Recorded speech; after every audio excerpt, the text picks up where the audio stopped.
I'd like to welcome everyone to our regular scheduled Oscoda Township Board meeting for October 22nd. If we could begin with the Pledge of Allegiance. I pledge allegiance to the flag of the United States of America and to the republic for which it stands, one nation, under God, indivisible, with liberty and justice for all.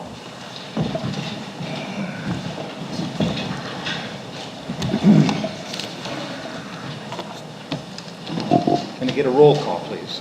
Mr. Cummings? Here. Ms. McGuire? Here. Mr. Spencer? Here. Mr. Taser? Present. Mr. Sutton here. Mr. Westerbar? Present. Mr. Palmer? Here. Next is the agenda. Are there any agenda additions? I did have an addition for number 3, other, the Michigan Township Power Plant, our insurance coverage.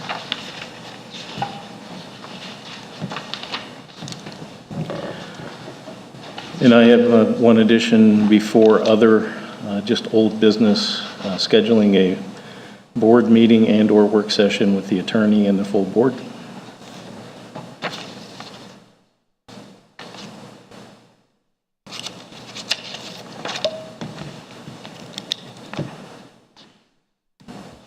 You want that as number 4? As number 4, another, please. What's the work session in regards to? It's old business. We asked the attorney to come up and sit with the board to go over some chain of command and legal issues that have been going on.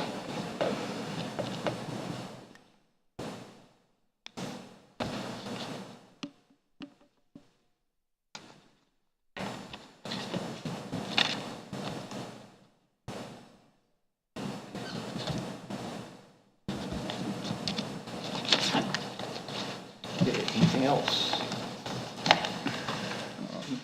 I did want to point out one typographical error in the agenda under the finance. Number B, the check run, it says November 21st. That should be the check run for January 9th through the 16th. The amount is correct.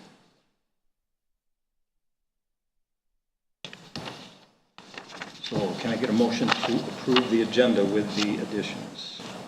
I would make a motion to approve the agenda with the additions added. Support, Spencer. We have a motion by Mr. Sutton, support by Mr. Spencer. Roll call, please. Mr. Spencer? Yes. Mr. Cummings? Yes. Ms. McGuire? Yes. Mr. Westerbar? Yes. Mr. Taser? Yes.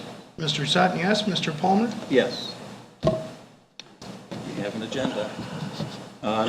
Next on our agenda is we have a scheduled public hearing regarding the possible dissolution of the Cedar Lake Improvement Board. I'd like to go over just briefly how this will work. First of all, we have to have a motion and support to go into a public hearing. Once we go into that public hearing, I'm going to ask Mr. Westerbarth to give a summary of his findings. He provided a good deal of documentation information, about 200 pages, which is in our packet, and have him give a brief outline of what his concerns are. Then we will take comments from the public, and once everyone is in this, I ask only comments that are relating to the Cedar Lake Improvement Board discussion.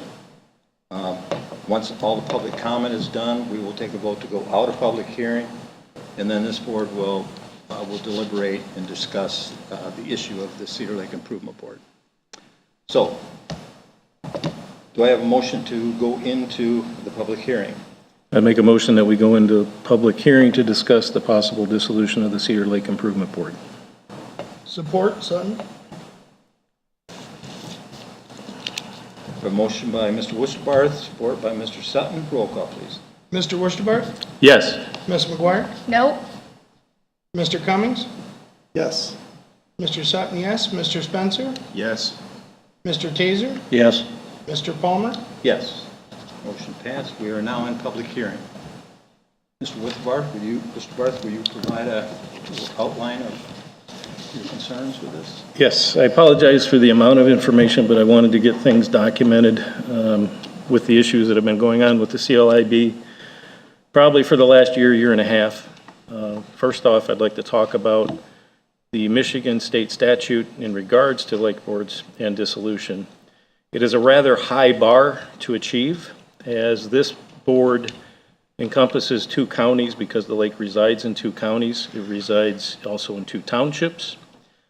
So according to the statute, not only if we deem that there are issues with the CLIB and this board with Oscoda Township recommends dissolution, Greenbush Township would have to have the same hearing, as well as Alcona and Iosco County and the CLIB itself. All 5 would have to agree for dissolution. So it is a rather high bar. That being said, I'm here to point out a major wrong in my mind, and I was part of that, and I'll discuss that as we go forward here. And this is the avenue I have at this point in time to bring it to the notice to the public as well as the riparians. Because again, when it comes to the SAD district, the Special Assessment District for the maintenance and well-being of Cedar Lake, there are certain things that are approved, and it's only paid for by the riparian landowners on the lake. There is no general fund tax money, there is no state money that has gone towards Cedar Lake other than the dam with a percentage, but that's a separate thing with the Drain Commission. So with that being said, I'd like to kind of just take the board through and the public through. We're not going to go through all the 200 pages. I'm going to hit a couple highlights and give you my reasons on why I believe the Cedar Lake Improvement Board should be dissolved, at least from the Oscoda Township, from an Oscoda Township perspective. So if the board members in page 109 and 110 in your packet, there is, we're going to start with July 23rd CLIB meeting packet, which recommends the approval of what became Resolution 2020-01 that was approved on the same day of July 23rd, 2020. And basically what it says in the minutes is Exhibit A, description of the public improvements, cost estimates, Vaughn and Kaiser, which is the engineering firm for lake management, worked on this together. It covers anticipated project costs and plans for the 10 years assessment period. Kaiser highlighted invasive nuisance aquatic wetland plant management, projected the cost by looking out 7 years, inflation considered, and possible increase of costs. Watershed management plan implementation that lists and still out there going forward for the project is noted in his comments. The per parcel year would not change for the next 10 years. Exhibit B, public of notice hearing, Cedar Lake Improvement Weed Control Special Assessment District, which lists all parcel contained in the assessment district. The district consists of only lakefront property parcels. Motion made by Dave Daly, Carolyn Brumman to approve the board resolution 2020-01. Roll call on vote, all yeas, motion passed. Then we'll go back in the packet, and I do apologize for this, to page 3 and 4.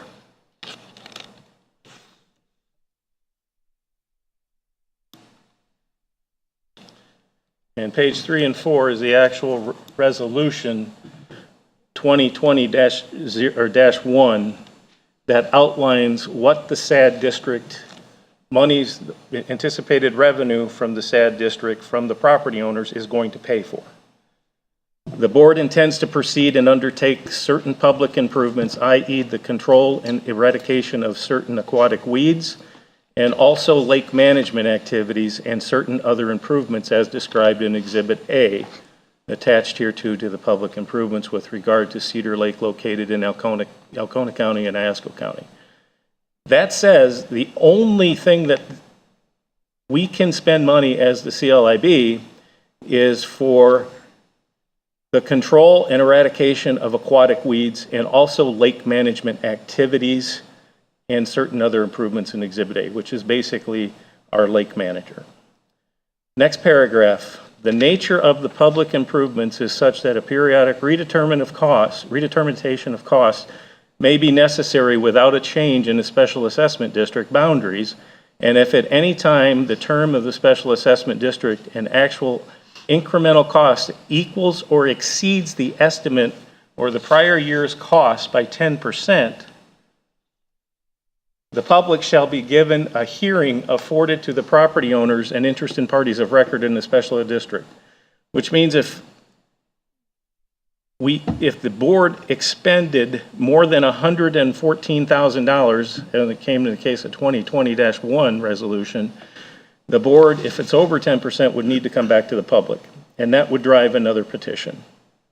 So again, the only thing that I see we can spend the money on as a Cedar Lake Improvement Board is what's in the SAD, not for the purchase of real estate. We'll get to that. Page 7. In 2020-01 outlines what all the property owners were given for the approval of the SAD district, which takes a 2/3 majority owner of, approval of all property owners to even enact this, and it did pass. But it passed for $150 assessment per parcel for 10 years, which equated to $114,000 a year in revenue to be spent on the following: invasive and nuisance aquatic wetlands plant management, herbicide applications, lake aquatic plant management consulting, watershed management, lake hydrology, surface flow monitoring, Sherman Creek, surface flow monitoring of Sherman Creek, Kings Corner berm, Jones Creek with possible method adjustments, flow monitoring, lake outflow, groundwater, northeast Cedar Swamp, lake perimeter locations. Next page, new monitoring installations as needed, annual reporting, additional surface water modification, additional northwest Cedar Swamp options, and I can go on and on. In nowhere in this SAD district that was given to the property owners for approval does it say purchase of real estate. Does not exist. And then you can go to page 18, 29, and 44, which are resolutions 2020-2, 2020-3, and 2020-4. They're basically reiteration of 2020-1. 2020-4 includes the warrants when the property owners, it was approved for the assessment district to be created. And it also includes the warrants from Greenbush Township and Oscoda Township for the treasurer of both townships to collect this SAD money on behalf of the CLIB so they could use this for lake management or for the maintenance and weed control of the lake.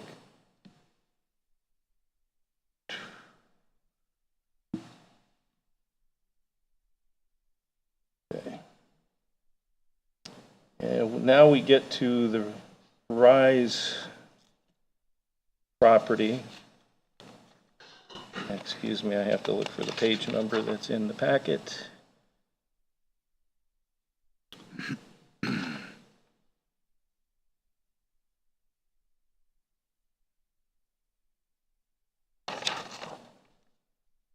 Somehow I missed that on my outline.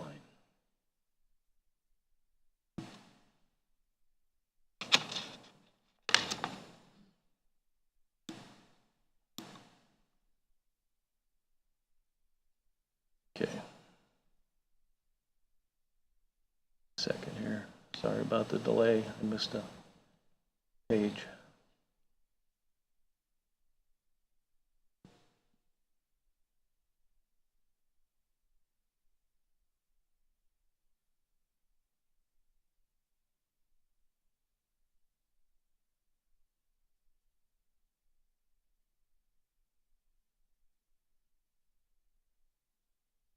Oh, there it is. Okay, starting on page 87, there's a deed for the purchase of the Rise property, which is 3325 West Cedar Lake Road, Greenbush, Michigan, 48738, zip code, parcels number 041-196-000-068 and 00, 040 and 040-0-400-100-00 in the amount of $150,000 on July 14th, 2022.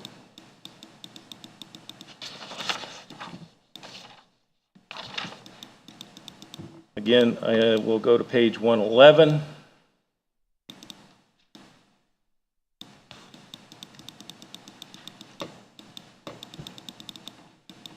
(111) is a screenshot of the budget for the CLIB from 2020 through an anticipated 2023 budget. What I'd like to note in here is the 2022 budget that was approved in 2021 accounted for zero funding of any real estate purchases. There's not even a line item for it. In the 2022 actual, it was updated to include $156,521.83. Again, the CLIB is authorized to spend about $112,000 a year after we got through Resolution 2020-4. In this case, the CLIB approved the purchase of the real estate that does not exist in the SAD district as an item that can be spent money on. I was part of this process because as we discussed, and it was done in prior years for two other real estate property purchases, they did it under lake management activity. I did not do my homework properly. I trusted and didn't verify, and I am part of the problem on this situation. In any case, the money got spent on behalf of the riparians.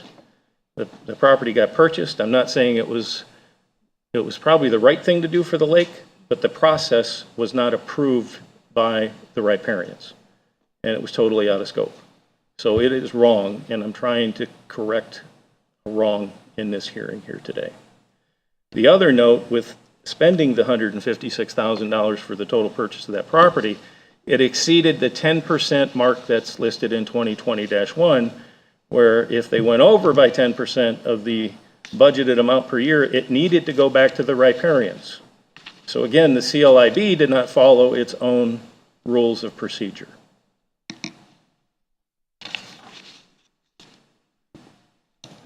Now we will go to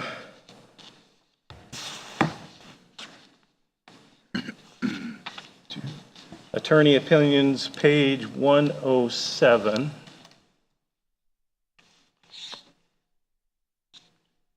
So there is a case, and I have to give Mr. Linderman credit and the ALIC, or the Alcona Iosco Lake Association Board credit for pointing this out to me after the purchase of the real estate. He and they did a lot of research that's included in this packet, and I appreciate that for pointing that out. This also came within that discovery. So there is a similar case down in West Bloomfield, and it's Crane versus Director of Assessing for the Charter Township of West Bloomfield, Michigan Court of Appeals, dated April 19th, 2022, case number 301878. Involved Upper Long Lake, a private inland lake. In 1984, the Upper Long Lake Improvement Board was created via property owner petition to eradicate aquatic weeds, lake weeds. In 2005, the two townships involved expanded the Lake Board authority to include dredging. In 2007, the Lake Board proceeded to impose a special assessment district for a significant dredging project. A property owner within the district challenged the actions of the Lake Board in establishing a new special assessment district for dredging without having expanded the Lake Board's authority by landowner petitions. The Court of Appeals sided with the objecting landowner. The court held that the Lake Board could not initiate a new project, here dredging, on its own or with only local government approval, without a new petition being circulated and signed by 2/3 of the property owners authorizing the new project. Although the court recognized that a project for a private lake could be for a multi-year duration, aquatically entirely new project could not be authorized absent of new property owner petitions. So in this case, instead of dredging, the CLIB board chose to purchase real estate. The same situation applies in my mind, that there should have been a new petition circulated to the property owners for comment on whether they would agree or not agree to the purchase. But in no case in my mind did the CLIB have the authority to expend the SAD money being received for the purchase of real estate, other than what it was enacted for in the first place, which was basically lake management and weed control.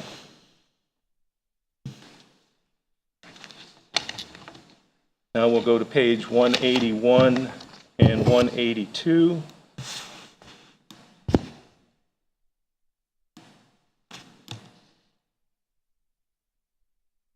And this is a similar situation.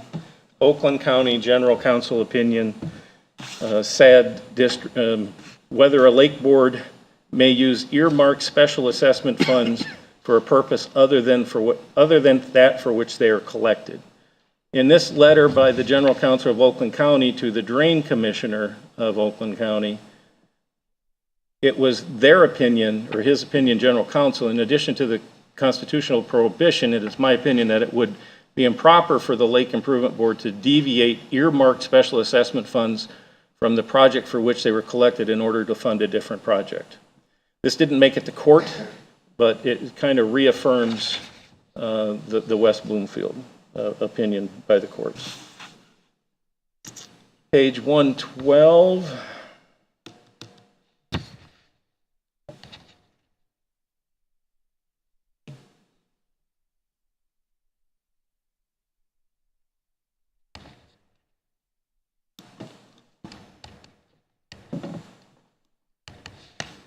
It's just listing MCL 324-30902, and it's the petition for improvement of lake or wetland local governing bodies, powers, lake boards. It's just reaffirming the local governing body of any local government in which can whole or part of the waters of public inland lake is situated upon motion. It would need 2/3 of the freeholders owning lands abutting the lake for the protection of public health to really collect money to do something better for the lake, but it has to be spelled out and approved by the property owners by a 2/3 majority.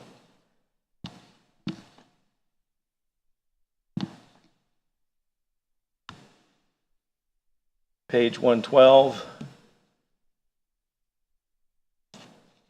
The Lake Board composition, election of chairperson, treasurer, secretary, quorum, concurrence, majority required technical data recommendations.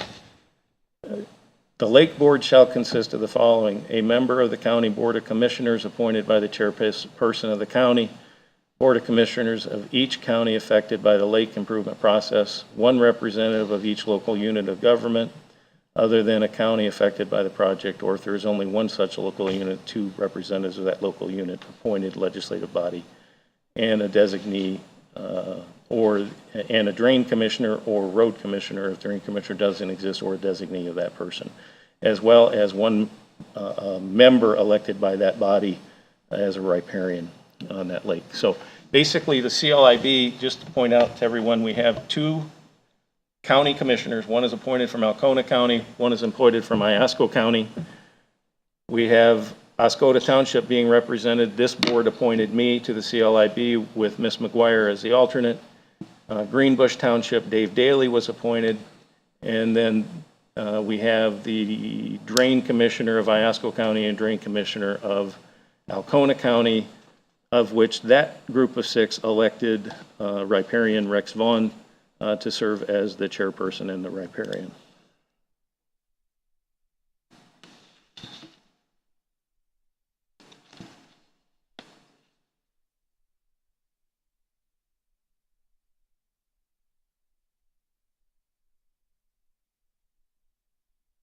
And we also, as it's a so-called MCL government entity, there are record-keeping requirements per MCL 15269, and those are spelled out in page 173 and 74. And basically, the board has to oblige or is responsible for adhering to the OMA, the Opens Meeting Act, and it's also responsible for maintaining its records in a public place that's available for public review. Now, most of my presentation is based on in my mind, the illegal expenditure of money to acquire real estate, but there are a lot of other issues when it comes to the OMA and or record keeping with the CLIB. It has been difficult to obtain records from some riparians foiling the CLIB, and I'm sure that's going to come out in public comment, and it's been provided in the packet and to separate emails to this board with that difficulty, as well as the record-keeping activity. Both myself, Ms. Klein, and Tara, Ms. Klein's assistant, spent hours trying to find documents prior to 2019 that just don't seem to exist. Meaning past SAD district resolutions, we were able to get resolutions from Oscoda County and Alcona County, but when it came to the CLIB, the record keeping is lackluster at best. So with that, that is my presentation, and I'd be glad to take any questions. Well, at this point, we will open it up to the public. Anyone that would like to speak, I would request you speak only on this issue. We will have a public comment after the public hearing where you can have comments on other issues. Yes, sir. If you'd state your name when you come up for the record, please. My name's Joe Lukashevich. Thank you. That makes it a lot easier. My name's Joe Lukashevich. I am the chairman of the Alcona County Democratic Party, and we had an executive committee meeting, and we have unanimously agreed that we oppose the dissolution of the board. And I want to quickly go through the reasons behind it. We have a resolution here. The resolution resolves Cedar Lake and the 3,600 acre watershed is located in Oscoda County's Oscoda Township and Alcona County's Greenbush Township. Two property owners associations, POA if you will, Timberlake Estates and Lakewood Shores, have substantial riparian and non-riparian properties along the lake, its tributaries, and within the Cedar Lake watershed. Non-POA private property owners and land in the public domain are also stakeholder groups.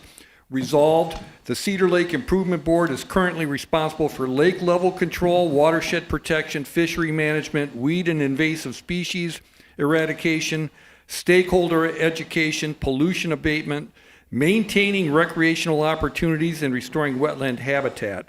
The board currently has fair and balanced representation from all stakeholder groups. Resolved, recognizing the multi-governmental boundaries, the contractual interests of the POAs to their members, and private landowners within the watershed, the current structure of the Cedar Lake Improvement Board serves the interests of all. Resolved, dissolution of the Cedar Lake Improvement Board would likely lead to a breakdown of cooperation and communication between current stakeholders. In doing so, the environmental health of the lake and its watershed would be threatened, potentially diminishing property values and putting people's health at risk. Be it further resolved, the Alcona County Democratic Party stands against the dissolution of the Cedar Lake Improvement Board. Thank you. And I have a signed copy for you. During your discussions, did they have any alternatives to the resolution? I'm sorry, what's the question? Were there any alternatives that you came up with other than dissolving the board? I mean, there's obviously some issues here. Honestly, what I heard today sounds like a leadership problem. And the biggest gripe I could take away from the conversation today was that there was some real estate purchased, and you don't throw out the baby with the bathwater in this case. And I think that's what it sounds like the attempt is to do. So no, you didn't come up. I'm just. Yeah, get your act together. Get your act together. Don't be. Apparently, there's been decisions made in violation of certain rules and regulations, but you have a mission statement. It's all online. Follow through with what the original mission statement was. Get control over the board, whoever the chair is, and the decision makers there when you pull together and have a meeting, and you are making decisions, which he's admitted several times, and in the local paper, mind you, that he has made errors in judgment. Well, not just he was part of it, but Well, don't that's put it what I'm all on saying. him. The It board, sounds like it's, this board has made poor judgment calls, apparently. And that's what I'm we're here saying. to So discuss. don't And I'm not dissolve gonna, the I'm not board. gonna sit here and disagree, or would disagree with you that it should be dissolved, because I don't believe that it should. But we cannot continue to let this kind of stuff go on. I mean, you No, I live agree on the with you. lake. As a taxpayer, and I own Yeah, land. absolutely, as a taxpayer. And are you a riparian as well?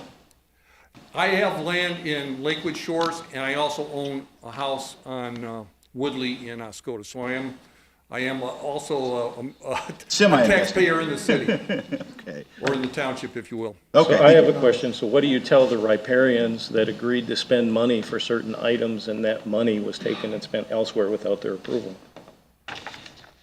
Well, then you shouldn't have spent it. Oh, I agree with that. I totally agree with that. That's why I'm here. But it happened after the fact. But don't dissolve the board when you have responsibility for some of these other things. And again, you're going across different governmental boundaries.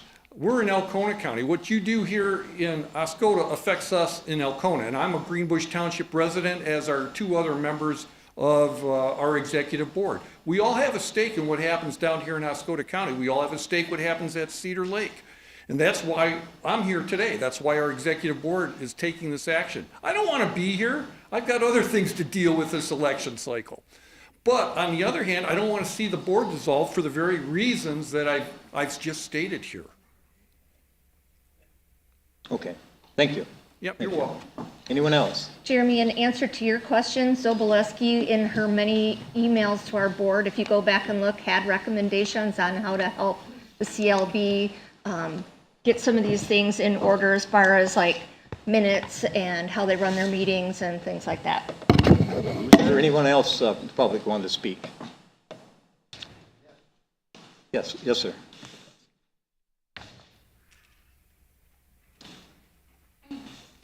Good evening, everybody. My name's Chuck Kowalski. I'm a riparian, property owner on the lake, and pretty active with all the activities around the lake.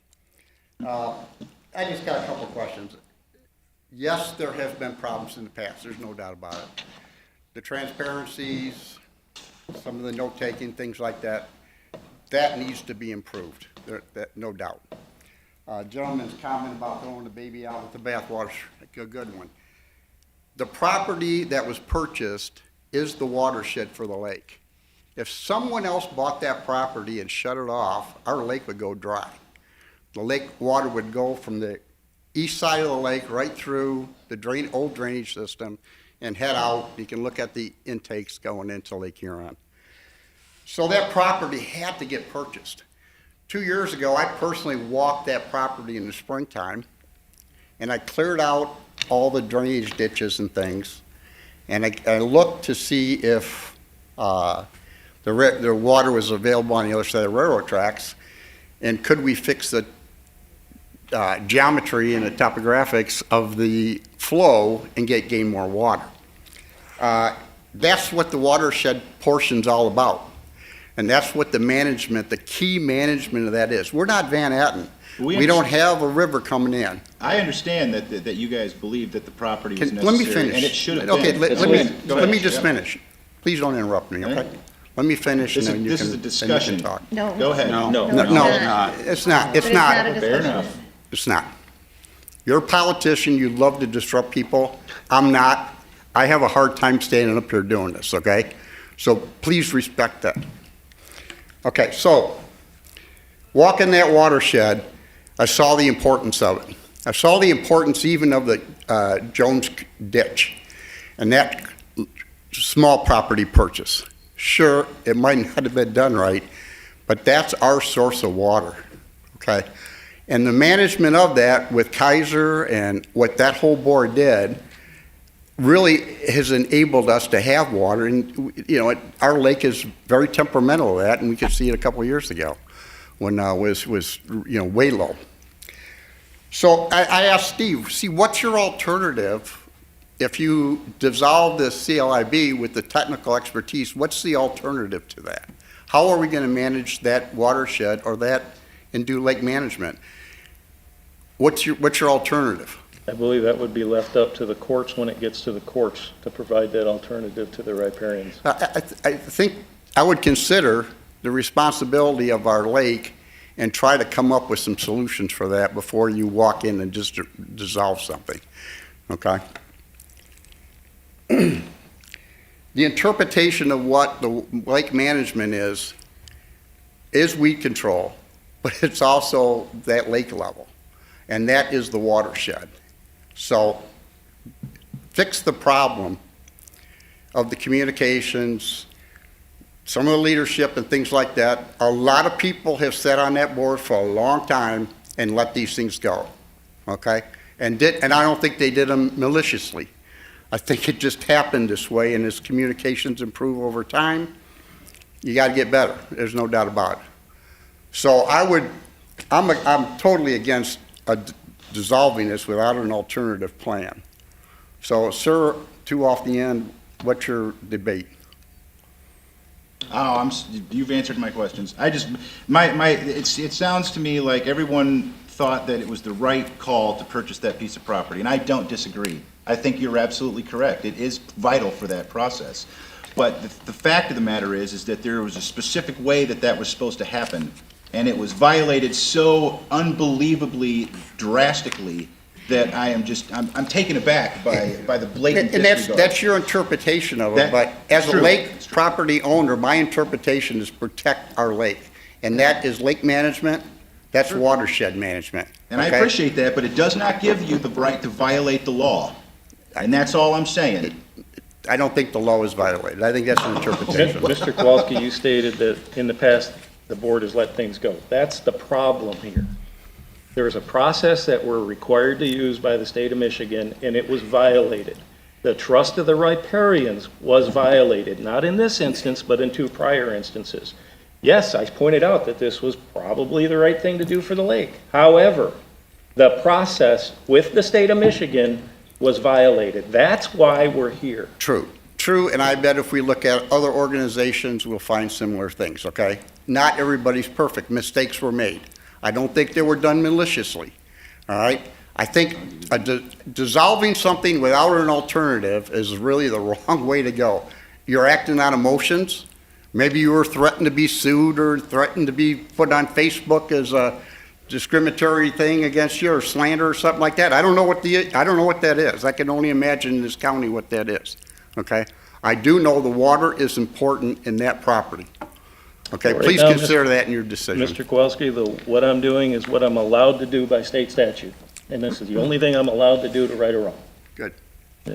Okay, thank you. Thank you. Anyone else? Do you have another comment? Yes, sir.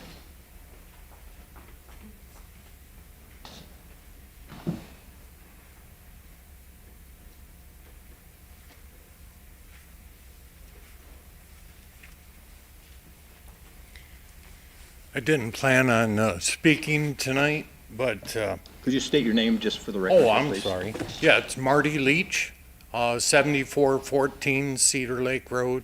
I am on the lake. Thank you. And I'm probably in the worst area of the lake because weed control does absolutely no good for me because of the fact that they won't spray lily pads. And for any of you that know the area, it's just north of St. George's Point. The strip of lily pads there. On the west side of the road? Yes. But I've been here long enough to know what it was like before we had the Cedar Lake Improvement Board. We didn't get very much done. I don't know where the accountability for the positions in that job went. I have no clue what happened to Cedar Lake Improvement Board. But I know how much work it was to get it started. And for someone or some group to say that it needs to be disbanded, I know what we have now will never be replaced if you do away with it. You can't even get 50% of the lakefront owners to join for $25 a year to join the Cedar Lake Association. Now that's $25 a year and they won't do that. I mean, we need somebody with some kind of control and with a little bit of knowledge about a lake to take care of us. And that's well worth $150 a year. I mean, I don't agree with all the policies and the stuff that they've done. I don't agree with people putting in nice beach fronts and all their sand washing into the lake. There's so many things that are bad for that lake that people think they're doing good, and they don't know, nobody ever talks about it. But I just really think that we need more involvement in the Cedar Lake Improvement Board than what we've had before. And maybe we need 2 riparian owners on that board.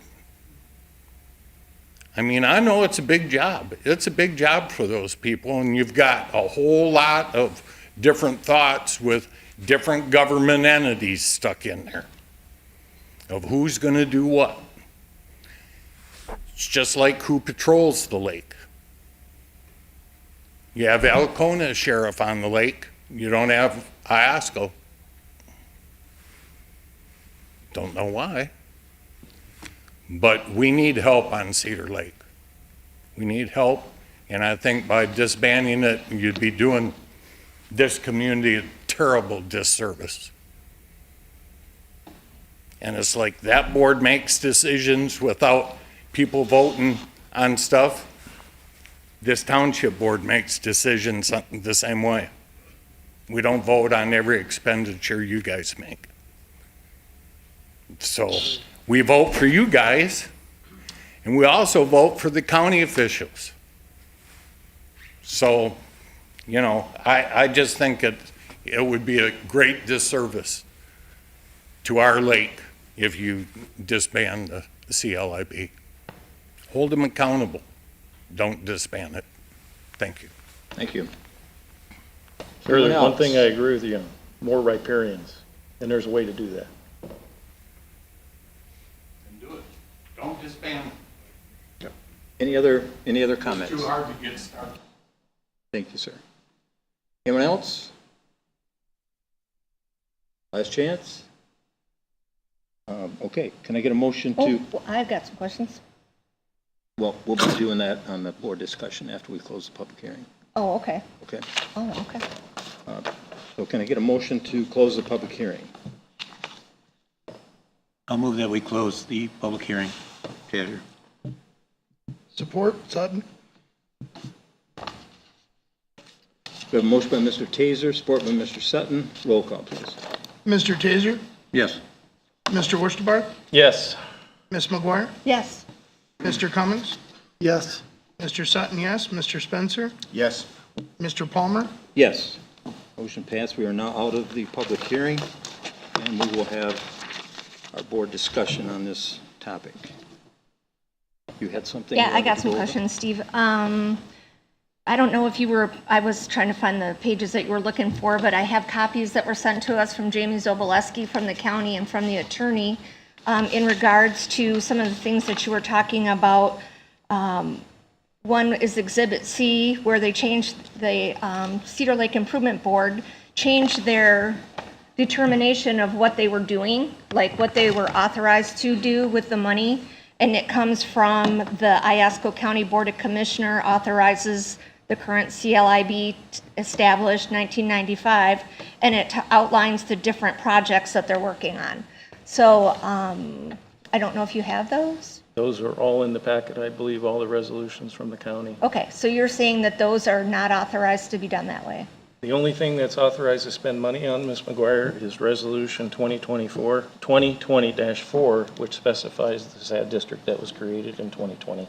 So you're saying that the Iosco County Board of Commissioners didn't have the authority to do this? Well, if you read Ms. Sobolewski's letter, first she says that the Iosco County has no oversight on the CLIB, and then later on in emails at following date, she retracts that. So that's 1995, and there's certain resolutions that have come past that, both from Oscoda Township, Greenbush Township, Alcona County, and Iosco County. There's a number of resolutions. But the only thing that's law and Bible at this point in time for the CLIB and the expenditure of monies is in 2020-4. And it specifies everything in detail that they're allowed to spend money on. The only Okay. thing that's not there is real estate. But these resolutions that were entered by the Board of Commissioners from them did address the dredging, removing of the disposed dredging material, so they thought that they had the authority to do that. Also, the last one that they passed in 2007 talks about to preserve the property values around the lake, to provide improvements to the lake and or adjacent wetlands, which I think that's one of the topics that we were talking about with the implementation of said study or the void of proposal project. So I think that they thought that they were following what they were supposed to do. Apparently, they were taking It doesn't exist information. in the petitions. Well, all I'm saying is that I don't think that they should be disillusioned. I think that's the same thing that Jamie Zoboleski tried to outline, that we all got the information from her saying that lots of things needed to be met, which you addressed for that to happen.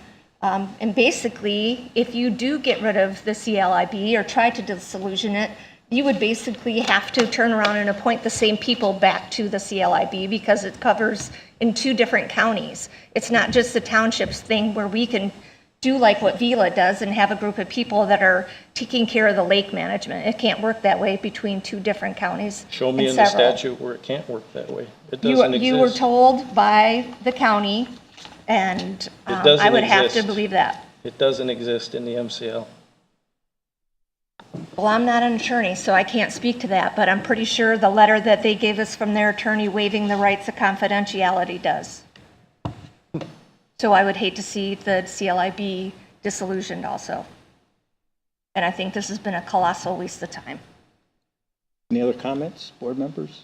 I guess I have a question, Steve. Why is the dissolution being proposed as the only That's the solution? only avenue I have per state statute. That's the only thing I can do to right this wrong, is to recommend that from my point of view, sitting on that board. I understand, but I'm really trying to understand, though, why it's the only solution. I get the state statute, but it's a valid point that the board must have been dysfunctional in some way or another at some period of time, over some period. I'd say To for dissolve it. many years prior to my standing. So, Okay, and so why is, if it's been many years prior, then you're suggesting it's in a better condition now than it was? I'd say since this board took over, it's probably in the better position than it ever has been, yeah. Okay, and it still warrants dissolving it? Again, Mr. Cummings, I took an oath as a trustee in Oscoda Township. I was appointed to this board by Oscoda Township. Yeah, And I have a fiduciary responsibility to right a wrong. We, as the CLIB, did not have the authorization to expend the SAD funds towards the purchase of real estate. I'm not saying it wasn't the right thing to do for the lake, because I agree it was the right thing to do for the lake. However, we are at a process that we did not go back to the landowners to ask for approval to purchase this real estate with a new petition. We are not allowed to use the current monies collected towards that purchase. That's the issue. fair enough. Okay, so why couldn't this be put back to the landowners now to get their approval to right the wrong? Well, my next stop is the Attorney General's office.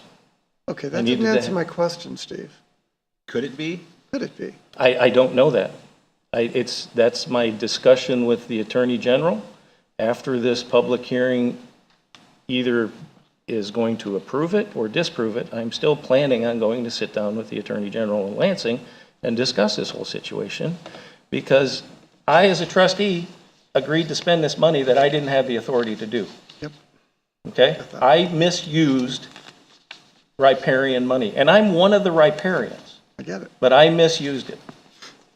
So, I mean, government has to have a check. I have to have a check. That's what I'm trying to do here. Right, but We did wouldn't- not use the process laid out by the state of Michigan. Fair enough, but we wouldn't dissolve a township. We wouldn't dissolve, there's a point at which, what are we doing here? It's like, why is that the only solution? You're saying it's coming from the MCL, but I got to think that there's that, I got to think there's an interpretation missing there. But again, I'm not an attorney. I just think that it sounds heavy-handed, and we're not solving a problem, we're creating a new one. But that's just my opinion. That's our purpose for this discussion. So it sounds to me like there was some things done wrong at the CLIB, and you were part of it. And and during your research, upon realizing that you made this mistake and that this board has made these mistakes, and your realization of it, you started to figure out what you can do to blow the whistle and resolve the issues. Okay? And in your research, the only thing that you could find was that you were going to dissolve the board, and so you brought this public hearing forward to make this issue known to all riparians and everyone in this township that that board has an issue. And it's been going on for some time now. That's what it sounds like to me. That is And correct. I appreciate that you're trying to make it right, but I have to agree with seemingly a majority of the people here that we should not dissolve this board. I think that what you did was bringing this issue forward so that we can resolve it, and I think that we should continue looking at that, but I can't support dissolving the board at this time. And I'm not trying to disagree with you. I'm just saying that you brought the issue forward, and we appreciate that. And I would encourage us to see if there's some alternatives to destroying what these people have put together for that lake. What do you think? Any other comments, Josh? Is there, in the bylaws, is there any, how do you address this? Is We it don't have for- bylaws. So, Bylaws were never enacted since this board was put in place. I guess my It's question, been a topic over the last year and a half. We've had some draft bylaws, but we haven't acted on them. So this board has been operating without bylaws since 1995, I believe is the date, or 97. Yes. Really? with the oversight of 4 municipalities, there's, I guess like other boards, there's always somewhere to go with it. Is there anything that you've found that gives mention as Well, far as? Iosco County in their attorney letter that they released, attorney-client privilege letter, basically their attorney says that you don't need bylaws for the CLIB, which I don't understand how you sit on a board and you don't have bylaws to tell you what you can and can't do. So, and what everybody's responsible for, but I'm not an attorney. Okay. Well, I have a couple of comments that I'd like to make regarding this. I think a couple of misinterpretations have been made here. I'd like to point out in the statute, well, first of all, this board was formed by the counties in 1995. It was formed under a different law than is in effect. The current law, the original one was the Public Act 345 of 1966, and that was repealed and was incorporated into the Public Act 451 of 1994, effective May 24th, 1995. Under that act, one of the 32.4.30902 petition for improvement of lakes or wetlands, it states the local governing body, which is the CLIB in this part, because it was established by the local governments, of any local unit of government which the whole or any part of the waters of any public inland lake is situated upon its own motion or by petition. So in other words, the board can make decisions on its own, which is what they've done. If there was something that the riparians wanted to do that wasn't being done, they could form a petition and bring that to the board to have it, make it happen. Now, there's a difference between a public lake and a private lake.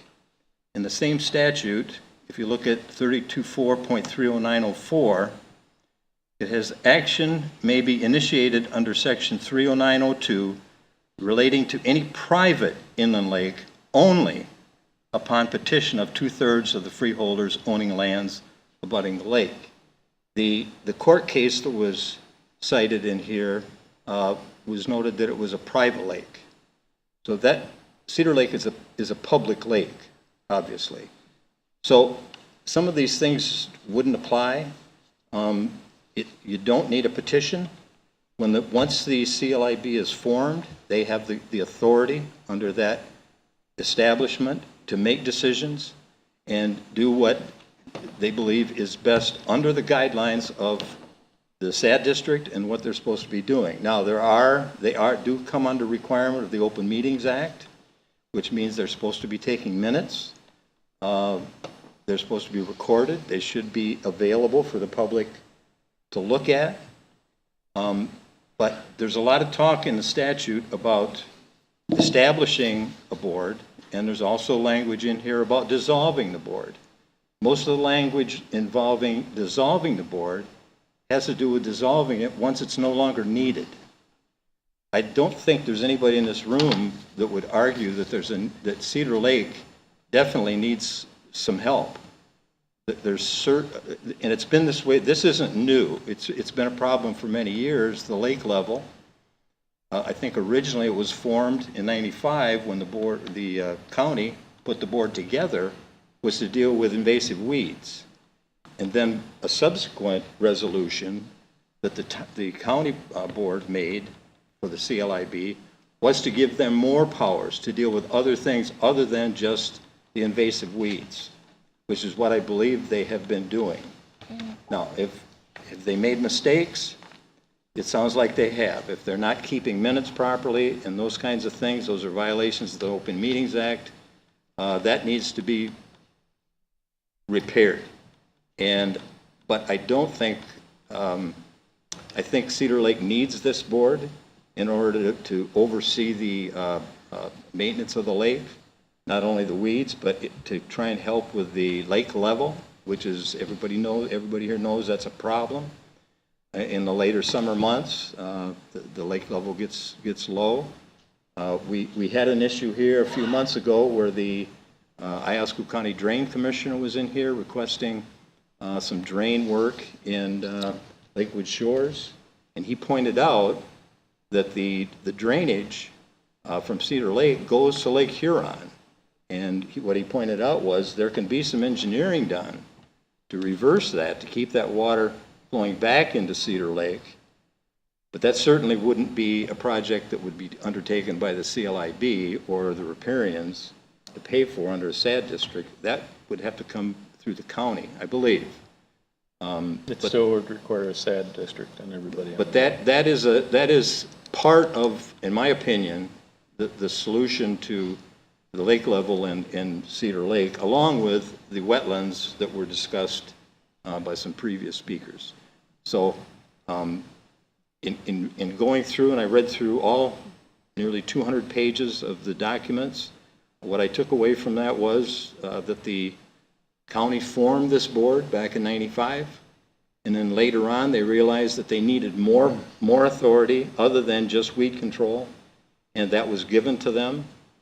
And there is not a need for a petition by the property owners in order to do things on behalf of the board. So I don't think disbanding the board is the correct action to take here. I think the board needs to be corrected in some of the processes that they use and do. And I would encourage people to attend the county commissioners meetings and indicate that you're not happy with the job that the county commissioners are doing, sitting on that board and not overseeing them the way they should, and that includes not only Iosco, but is Alcona County as well. Because I believe, correct me if I'm wrong, but I believe there's more of Cedar Lake in Alcona County than there is in Iosco County. So I think these problems can be resolved, and I agree with the gentlemen, the people that spoke, that feel we need to keep the CLIB in place. There's work that needs to be done on Cedar Lake, and I would agree with that. I think that's what that board was created for, was to deal with the problems of Cedar Lake. I think they've tried to deal with the problems, maybe the administration of the board in terms of minutes and those kinds of things maybe haven't been done properly, which they should be. Don't get me wrong, that has to happen. But I believe those things can be corrected. So that's my 2 cents. I found that one, the email that I mentioned about. Yeah, I Okay, saw it. yeah, August 24th from Jamie, August 24th of last year from Jamie Zoboleski from the county, gave a detailed thing of all the things that would have to be required in order to dissolve. But in her conclusion, she said, the County Board of Commissioners discussed this at the committee of the whole meeting and does not believe it is in the best interest of its constituents to dissolve the CLIB. They encourage the current board to work together for the betterment of the lake. In addition, they recommend that the CLB establish procedures for record keeping and to ensure all requirements of local units of government are met. If I personally can provide any assistance in that area, I would be glad to assist as time allows. My first suggestion would be for the CLB to formally designate the person in place where all the records will be maintained, and an alternate for minutes taking person assigned to minute taking is not available for the meeting requirements by state law. So they have offered solutions. So basically, Since last August. go do it correctly. Just start doing it correctly, and she's given them ideas to do so and would be happy with that. So did that letter go to the Cedar Lake Improvement Board, or did that just come to us? I don't know, I'd It was ask sent Steve to everybody on the because- board. On this So board. that was it a year sent. ago on this board. It was sent to everybody on this board after they released attorney-client privilege. So, Well, I would imagine Steve would have shared it with the, It was sent. yeah. okay, so it's quite apparent that there has been problems on the Cedar Lake Improvement Board, and dissolution of that board is difficult to do, being that you would need four different entities to. Five entities to do that. So, and it's quite apparent that the county wouldn't be one of those entities, wouldn't want to do that. So that in itself is telling us that this is a mountain that we can't hurl. It's just not feasible to do that. So the next thing I would say is, what do we do as Oscoda Township Board for our area of oversight on that to make sure that these things are being corrected? Do we draft some kind of a formal letter to the Cedar Lake Improvement Board and say, hey, get your act together, these are the problems that we are seeing, and these are the things that we need corrected, or we are going to address these in our next legal way to do that? Because we can't allow rules just to be broken because I understand it.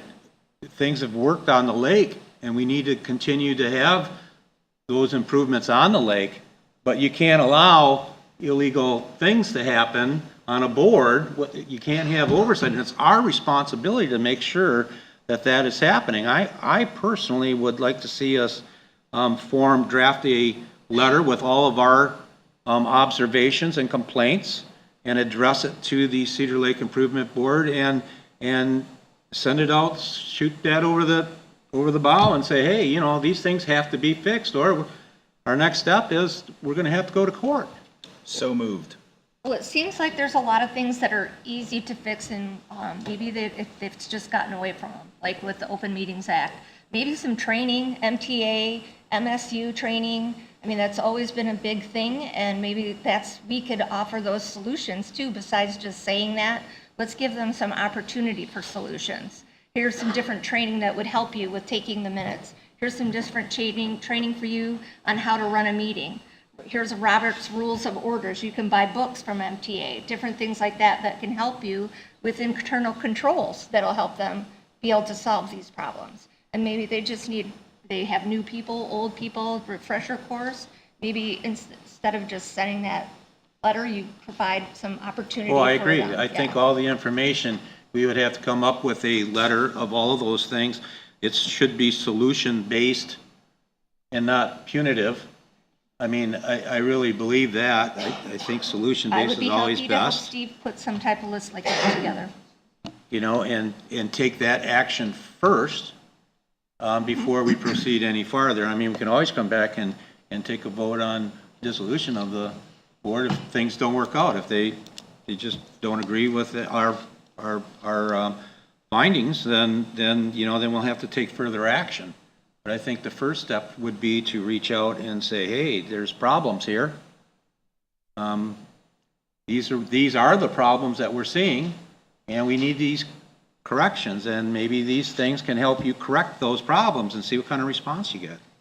Well, I would suggest if we draft that letter, that we not only send it to the CLIB, but also to the counties, because it was a county that established this board.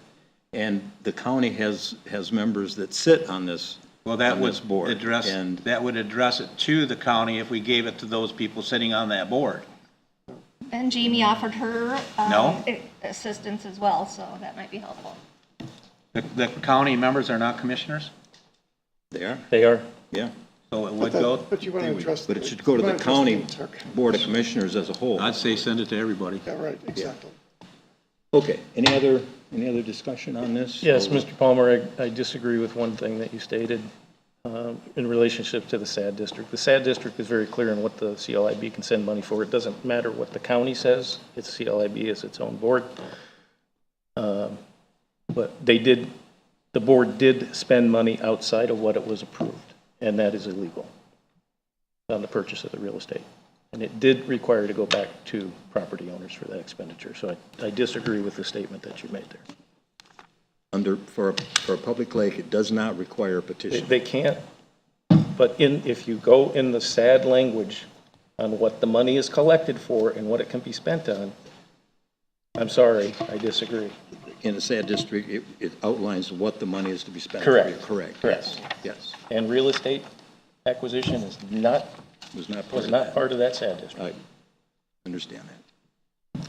Okay, next up is our public hearing, or public comment, I'm sorry.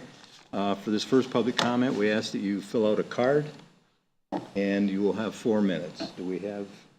Yes. Did you want a motion for us Yeah. to send that letter with? It was there, I Yes. was gonna say. Okay. I was waiting for somebody I'm to make sorry. it, and I'm like, Okay. oh, well.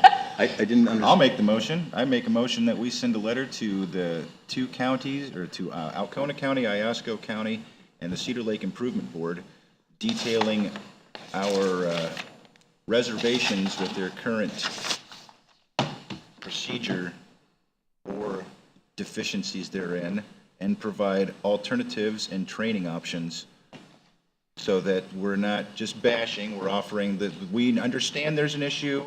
These are the issues we see. You may know of more that we don't see. Please correct them all and show us that you're correcting them. And you wanted that to go to the CLIB and the Yep. county board? Yep, and I'm sure that it's going to, it'll be drafted by Attorney. our township superintendent with legal counsel if she deems necessary. Is there support? Support. We have a motion by Mr. Spencer, support by Mr. Taser. Roll call, please. Mr. Cummings? Yes. Mr. Taser? Yes. Mr. Sutton, yes. Mr. Wusterbarth? Yes. Ms. McGuire? Yes? Mr. Spencer? Yes. Mr. Palmer? Yes, motion passed. Mr. Palmer, I have one other point with this. In a future meeting, because I plan on attending the next CLIB meeting to discuss what we did here today, especially with the expenditure of the money with real estate. But I would like this board to consider, as I believe they did at Greenbush Township. I believe Mr. Daly is no longer the clerk of Greenbush Township, and he was appointed by Greenbush Township to represent them on the CLIB. I would like this board, because after I go to the next meeting, I will be stepping down from the CLIB board, and I would like this board to appoint a riparian from Oscoda Township to sit on the CLIB, so there's one more riparian on that lake board, instead of having 6 government officials and only 1 riparian, where they're only managing money that is collected from the riparians. I believe it needs more riparian representation. I would prefer to have a board member. I would prefer to have, I'm if just you weren't to have making the Ms. comment. McGuire sit on that Also, board as the, she handles the SAD money for that. I would I would like to have that discussion after the next CLIB meeting. So we'll have that as, So you want to add Potential that to the dis- next agenda for the next? not to the next, after the next CLIB meeting. Okay. I think we can do that, can't we? All right. We done with this now? Okay. Next is public comment on anything to do with on the agenda. Do we have a comment card? Yes, I have two.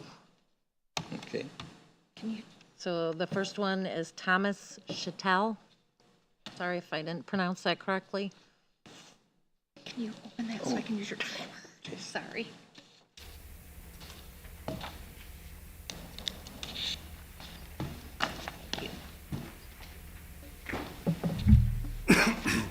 Thomas Chattel. My comments are in regard to the Planning Commission appointment agenda item. I fully understand and respect the supervisor's statutory authority to appoint subject to board approval. A Planning Commission appointment this evening, however, is premature. It should be noted that Mr. Linderman, by hard copy and electronic format, submitted his interest in reappointment to Supervisor Palmer in October. Supervisor Palmer and this board have relevant unfinished business regarding the seat currently held by Mr. Linderman. Supervisor Palmer and this board began a public process at considerable public expense, including a truncated public hearing and the public release of an, albeit incomplete, report. Supervisor Palmer and this board have, at a minimum, an ethical obligation to complete the ethics complaint process. A failure to do so would also place any new appointee confirmed this evening under a shadow. Allowing an ethics complaint to drift in the wind, aided and abetted by rash and intemperate rhetoric by members of this board while running out the clock, is grossly unfair to Mr. Linderman. And by doing so, you are creating an environment increasingly hostile to free and open discourse by appointees and the public. The ethics complaint process must be completed by this board in a fair, transparent, and timely manner. Anything besides a simple dismissal of the complaint should be done with the guidance of an independent third party with no relationship to or involvement in the events narrated in the Ethics Council report. A third-party referee agreed to by Township Legal Counsel and Mr. Linderman's attorney will assist the board providing an orderly and objective process. To date, it has not been that. This issue will not simply fade away. It cannot be resolved by ignoring it or by bullying. It is a matter that requires the board's attention and action forthwith. It should not serve as a basis for a vote. It already has on at least one occasion. Any action regarding a planning commission appointment this evening should be tabled pending the transparent, timely, and fair completion of the outstanding ethics complaint process by this board with the assistance of an independent third party or referee. Simple fairness requires no less. Thank you. We have another card? Yes, we have one more, Mary Ed Tootin.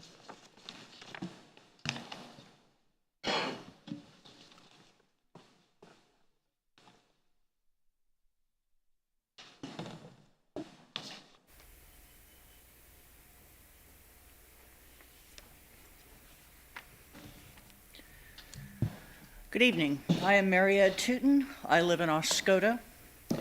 Regarding Resolution 2024-04, I don't see where the residents of Oscoda are better served by giving Tammy this power that has traditionally rested with the Board of Trustees. The board should decide who is hired to work for the township and at what rate. Tammy has observed the trouble that the treasurer got into a few years ago when Jamie tried to hire a seasonal employee without board approval, yet Tammy went ahead with this backroom deal and tried to imply that Tammy had board approval by saying that 4 board members agreed with her proposal instead of bringing it to the board as should have been done. We still don't know who the other 3 board members were, in addition to Bob Tasher. This habit of cutting corners needs to stop. Please vote no on Resolution 2024-04. Regarding appointing Dave Eiler to the EIC, remember that I wanted to call a vote of confidence on him in our committee as our chair because 5 of the once-a-month meetings had been canceled last year. Remember that we never got a definitive answer as to why these meetings were canceled. There was some talk about there was nothing to do, but this is simply not true. The confidence vote within the committee would have been a good time to get the truth of the matter. But the supervisor and the superintendent were so incensed by this idea that they removed me from the committee through the board without ever hearing or even asking for my side of the situation.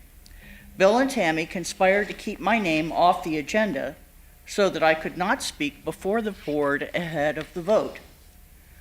Then both Bill and Bob had some very nasty things to say, which were not borne out in fact, and the board voted me off the committee. Wow, but there are still questions. And now the board has to ask them, why were the meetings canceled? Why would it be okay to cancel so many meetings? How come Dave stayed on for 14 months after his term expired when our committee had alternates appointed at least twice during that 14 months? Who is responsible for keeping track of the terms of the committee members? If it is the committee itself, then canceling the meetings and not giving the committee time to work on the bylaws becomes more suspect, as the terms of the members are part of the bylaws.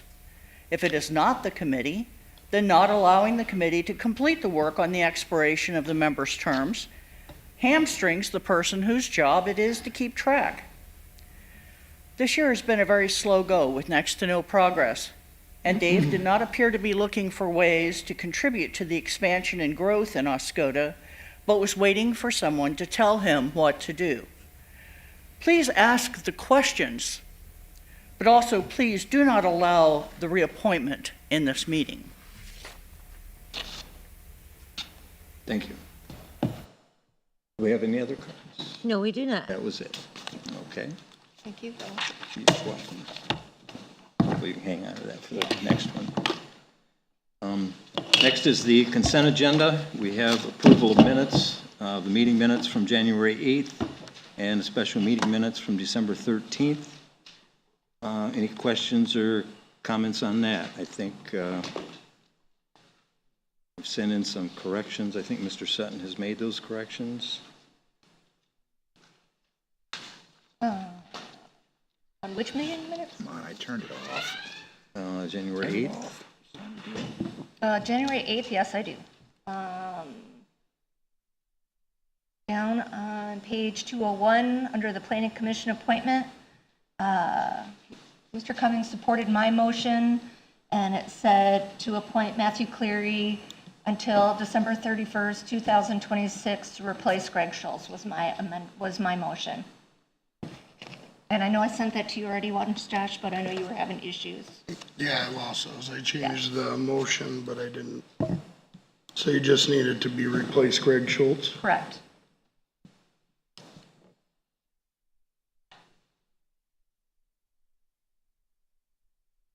And I think there was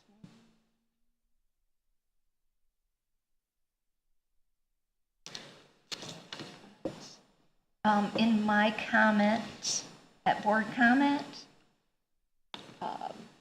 in the second sentence, it says the superintendent hires, but the board provides the salary. It should say approve. Approve. Yeah.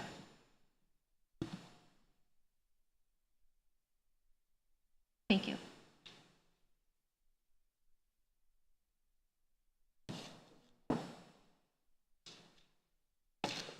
Were there any other comments, questions on the minutes? I just had a clarification, if you would, Mr. Palmer. I just wanted to bring up, there were a lot of questions at the last meeting in regard to the minutes. And I just wanted to ask if it was okay if I read the excerpt of what our minutes are outlined for me to take, just so people know. We have the record of minutes. The clerk or the clerk's designee shall be responsible for transcribing a written record of the action taken on all items on the agenda. The minutes shall include the following: the names of the board members in attendance, the name of the movers and seconds, details of specific motions made and action taken, including each individual motion, action, approval adopted as part of the consent agenda. The results of all votes, negative, on-voice votes, including the names and respective vote on roll call votes, as well as recusals and abstentions. The name of the person representing reports, a notation of who made public comment and their subject, and a listing of communications with the sender or author and subject identified. So a lot of people were wondering why there wasn't a lot of information in the public comment section, but it's outlined. I went through just as a comparison for myself from both MTA, my clerk's manual, the board protocol, and then the board meeting from MTA book as well, are all outlined the same in there. So just so people know, that's what we put in there. So like tonight's public hearing, everybody, if you were opposed or you were for, I put that in, that you stood up and spoke. That's the main point they want me to highlight in those minutes, is your subject and if there was something you were opposed or for. Thank you. Thank you. Any question on the special meeting minutes of December 13th?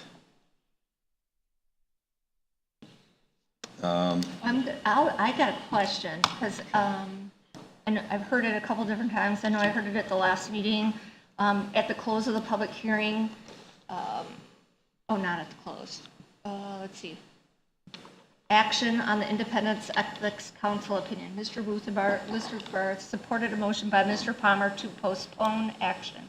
So postponing action, don't we need to readdress that then? Because we have not taken any action. It was postponed without a date. Normally, a lot of ours, when we postpone, we'll postpone to next meeting, or, you know what I mean? There would be a date, so it was postponed without a return date. According to our attorney, that is the proper procedure. We just postponed. No further action needs to be taken. I can't tell you how many things we postponed over the last 3 years that never came back to the board because the interest was They just got lost, lost. I guess. That's probably it, Yeah. yeah. It's the Some of reason why them- we would like to put an old business section on the agenda so we can keep track of these things. Right. Okay, I just wanted to note that. That's what that said. I know, yeah. So it needs to be readdressed at some point, right? Right, you would have to put it on an agenda again. You'd have to request it. Because we didn't postpone, like, if we postpone something tonight to next meeting, it's gonna be on there. Tammy? So wouldn't it be a request at this point? No, No? no. It's just postponed Would you like indefinitely? to speak to that? What was that? Would you like to speak to that? They're asking if that needs to go back on the agenda. No, not according to the attorney. Okay. So then postponing was the motion, though, so should it have been a different motion? Right. Because postponing it means we are going to revisit it, because That's there was right. no action taken. Maybe. Well, The way it was Postponement. postponed, according to what the attorney stated, the way it was postponed is that it was postponed indefinitely, without a date. the conversation When it was done. was January. We're postponing till January, I thought was what we discussed, wasn't it? There was I'd have to no actually date. meet That them was the again. problem with that motion, was there was no date selected whatsoever. So ultimately, the board ended up postponing the entire thing for good without even, The know if that's legal. postponement was taken So the postponement, the public hearing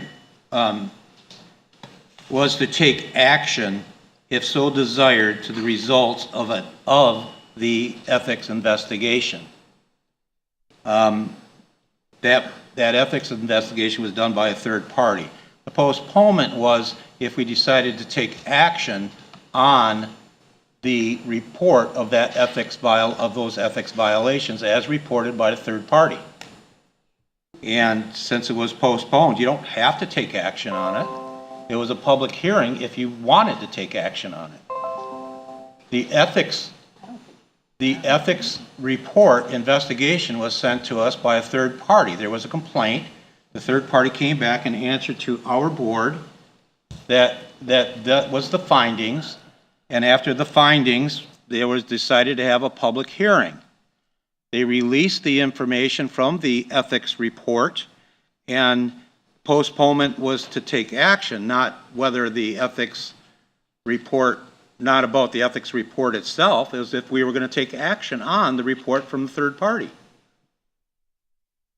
In my personal opinion, I thought we were postponing, in my opinion, I was postponing because of the information that was provided at the hearing.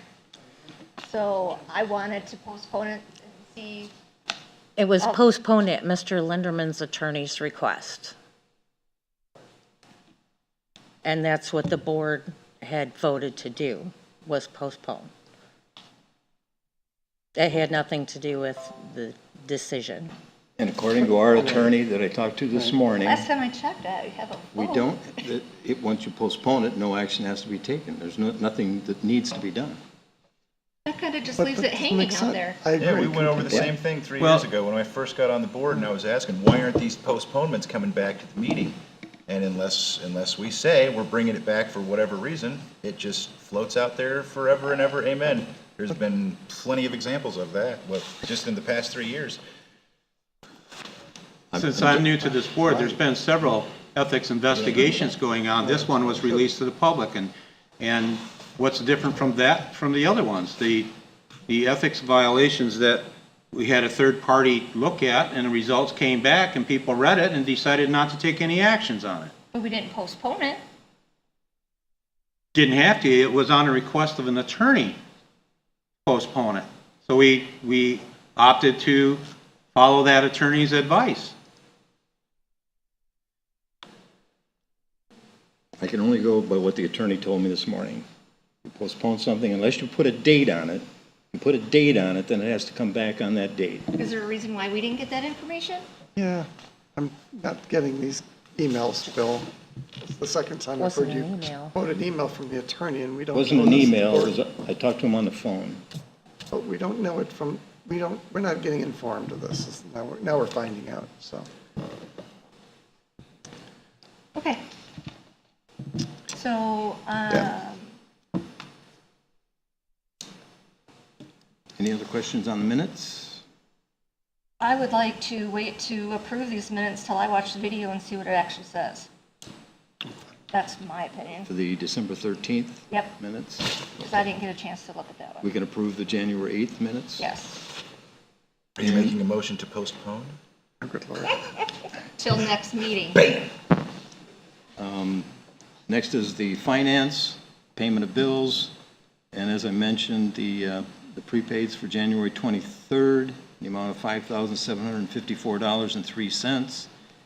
And the second one, it says November 21st, but it's actually a check run for January 9th through the 16th of $204,999.89. The tax overpayments report and the water report. Any questions on any of those? I will note that the tax overpayments are in the board packet twice. I don't know if anybody besides Bill noticed that.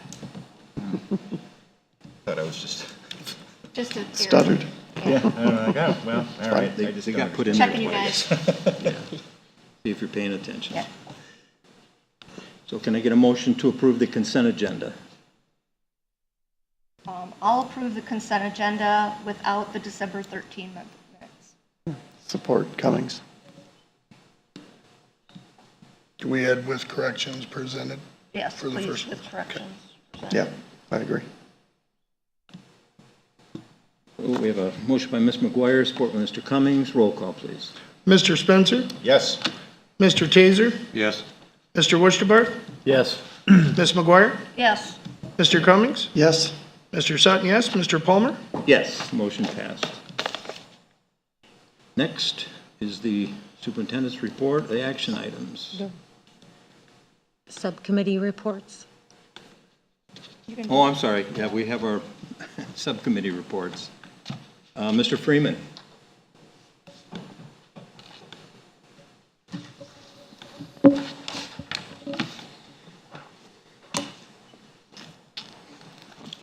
Good evening. Good evening. We'll go through this hopefully pretty quickly. On the water side, Phase 4 water main, we're working on a easement and a resolution to transfer that to HRSA jurisdiction. That's the meter pit that we installed on River Road. We've gotten an example of a HRSA resolution that they've, I think was Tawas or Baldwin Township, I think, put together. So we're working on that with the attorney, and we'll get that taken care of, which will close out the final paperwork on that project from 2021. Phase 3 and Phase 5 have been finalized with Eagle. The R2 reimbursement request took care of the final payments for the project. Phase 6 is we're waiting for the weather. Winter decided to show up, so we'll see if the contractor will stick to a March schedule or not. We'll just have to wait and see what the weather comes up with. All of the material that we need for the water services are in the hands of the township, so we shouldn't have any delays there. Township-wide service line project will be Phase 7 when we get to it. We're finalizing the addresses with the utility billing department right now, and hopefully have that put together and out for bid early February with an award sometime in March, and then as soon as the weather breaks in the spring, that contract can start. We're anticipating about 130, maybe 140 water services within that contract, or property owners that are eligible for it. We don't know if they've signed on to it yet or not, so. Sanitary sewer project, the pump station project. On tonight's agenda is the final pay request from RCL, which will close out that project. The odor control is installed and operational to make sure that it's doing what it was supposed to do. There is a 1-year warranty that will extend until roughly this time next year. But we will be submitting the final disbursement request on that project next week and close that one out. So we won't have anything from the pump station project moving forward from 2021. The 2024 CWSRF, the sanitary project, water project, forward. As I mentioned at the last meeting, we've seen a pilot test that was ongoing over in Grand Rapids for the PFAS treatment that we're looking at out at the lagoons. That company is actually closing that pilot study down and has agreed to move the pilot study out here, and we're working with the airport to find a space to do that. Hopefully sometime in February. For about a month long, we'll run the pilot study to kind of get an idea of exactly how much treatment we're going to have to do with the Oscoda wastewater stream. But once that pilot study is up and running, location will be made known to everybody, and township personnel can go out and schedule time to go out and see how that system works. So, similar to what Dave Richmond and myself seen in Grand Rapids back in December. Hull Island project, as we found out in December, that the trust fund board recommended the township approval on that acquisition. We won't get final authorization to move forward on that until the governor signs it in June or July of this year.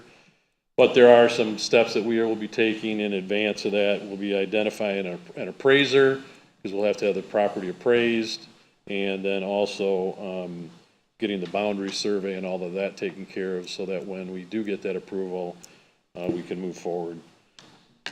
Phase 3 trail project is essentially complete. Signed today the final balancing change order.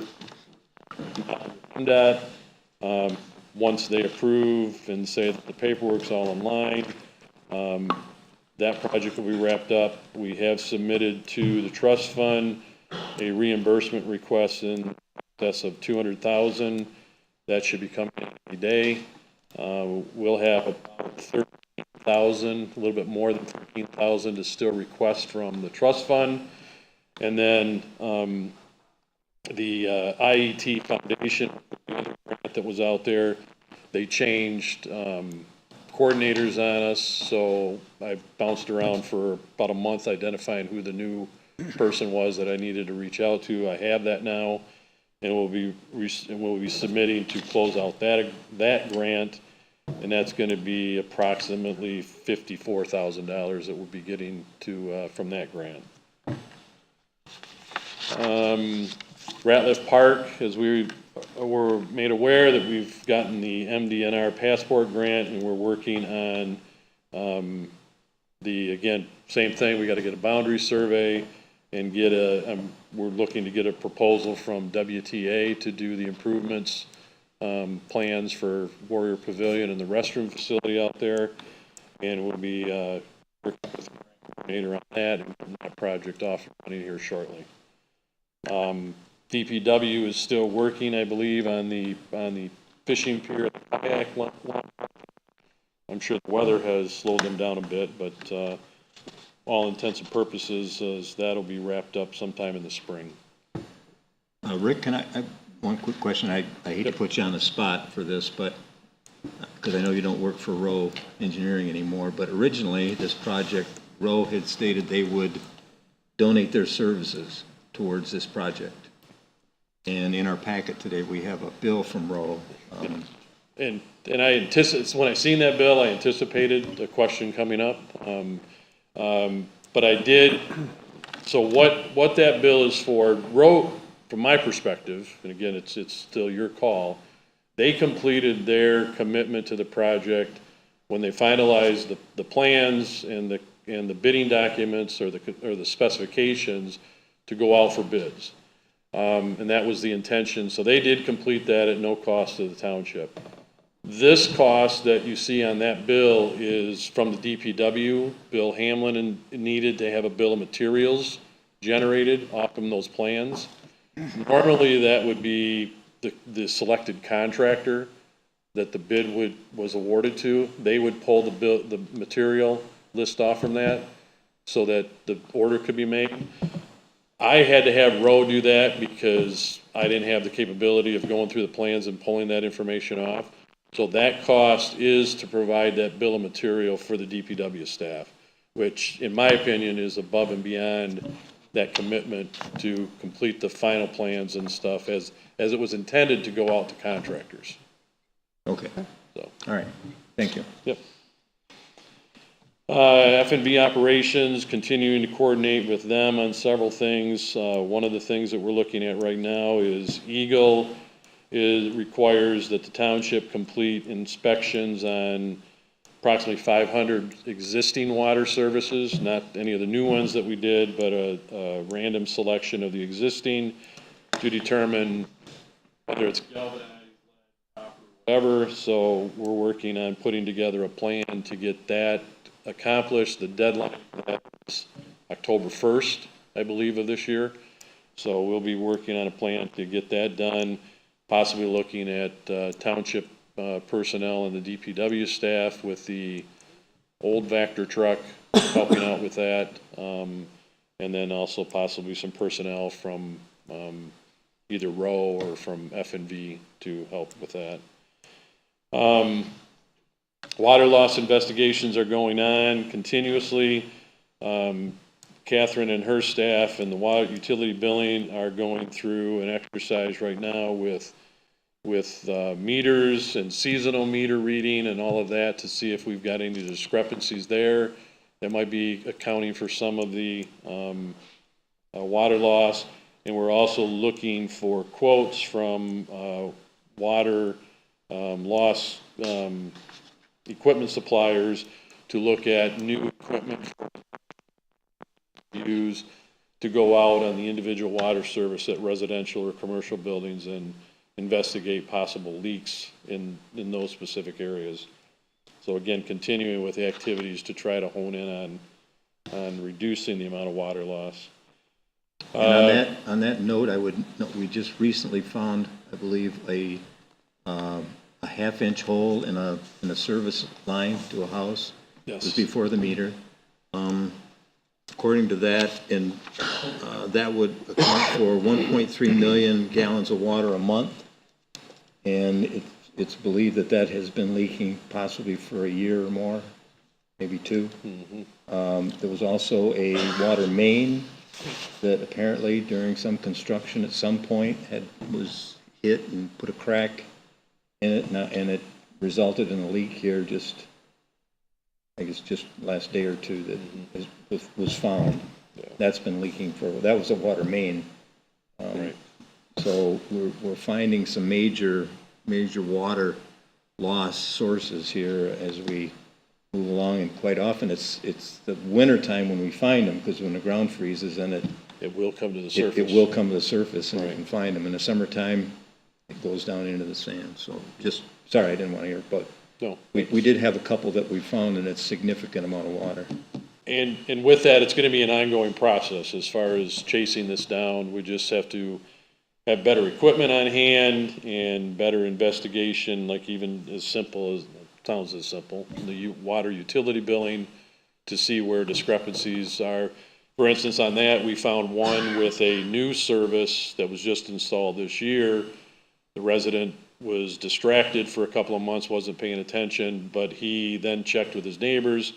His water bill was considerably higher, and we've gotten with the contractor on phase 3, and they're out there investigating. They'll correct it, and then we'll also work with the utility billing to resolve that with the property owner. So it can happen even on new installations also. So. Coordinating with WTA on the multi-story facility. We had a meeting with them this past week. They're going to be putting together a presentation for the Planning Commission subcommittee on that, and get that back in front of them and start moving that process forward. They've completed their structural evaluation of the existing township hall and put together estimates for what it would cost to utilize that site as far as a multi-story facility. So, other miscellaneous township engineering activities. The Oscoda River Trail, we coordinated with the local committee on that back in November, I believe it was. Group of property owners there that are looking at of what's going to have to go into Riverbank Trail boardwalk from Mill Street essentially to Riverbank Park through Piety Hill and that. They have been talking to the residents there. They're in the process of getting an easement drawn up and the legal documentation that would allow the township then to pursue funding for that.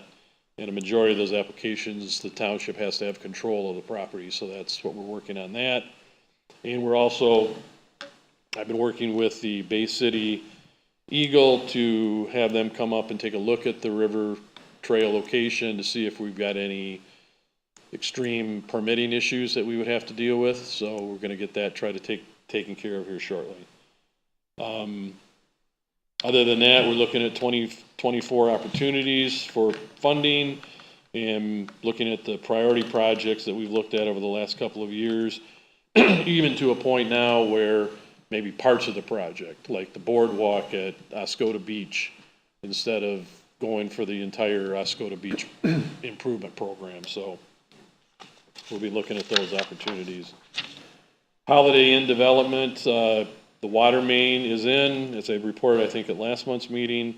And then the meter pit and service connection details have been bouncing back and forth, but I have reviewed those with Township, Catherine and her staff, and Dave Richmond at Rowe, and we've approved those and sent those back. So that is totally in the site developer's hands now.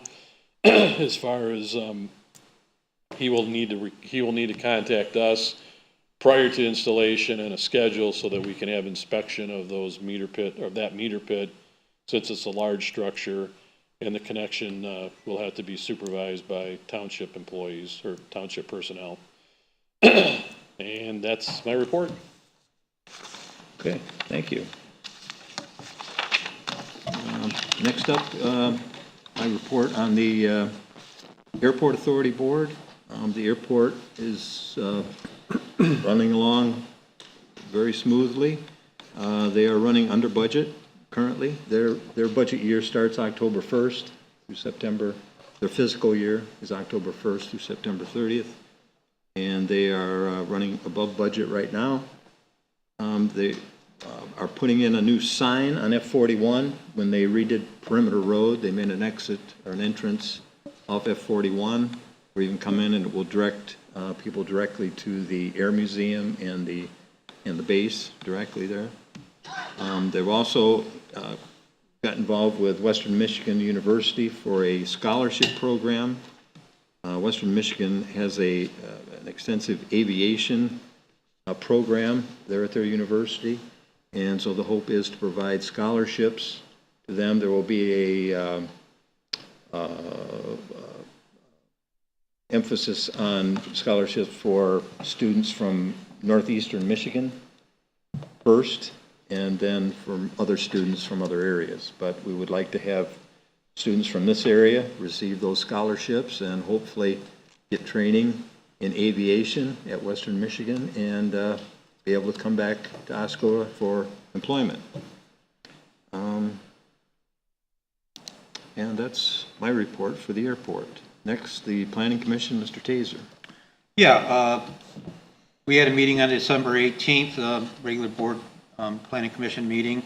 We had one case on there, 204-2023. That case was denied. The Planning Commission has several things that we're working on right now. We have first reads that are coming up at our next meeting. It is for zoning amendments that are coming up, the rezoning of the Wordsmith area. That will be a first read, and after that first read, it will proceed to a public hearing on that. We would like to invite as many people from the Wordsmith district out there to this public hearing so that all those answers, get those questions answered. We have a first read coming up on the vacant building registry that we're going to amend that, some wording on that. One of our members who is happens to be an attorney is putting together some language in that. We're going to have a first read on that on our next meeting. We're working on doing a rewrite of Section 7 of our 165 ordinance. That is the site plan review standards. Our consultant planner, Mr. John Iconangeli, has put together a very good update for that, and we're going to have a first read on that coming up. We are also applying for the MISHDA Housing Readiness Incentive Grant. That's for a $50,000 grant that will complete the rest of our 165 ordinance rewrite.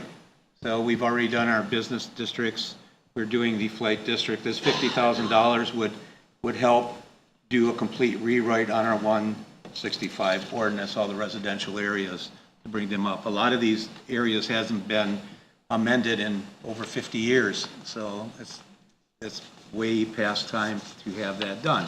This grant, which we definitely will qualify for, and I'm really hoping we will get that, because we have already put aside in a capital improvement budget a $30,000 to rewrite the residential part of the 165 ordinance. If we get that grant, we won't have to spend that money, and it'll also cover the flight district's cost for doing that. So let's hope we get that grant.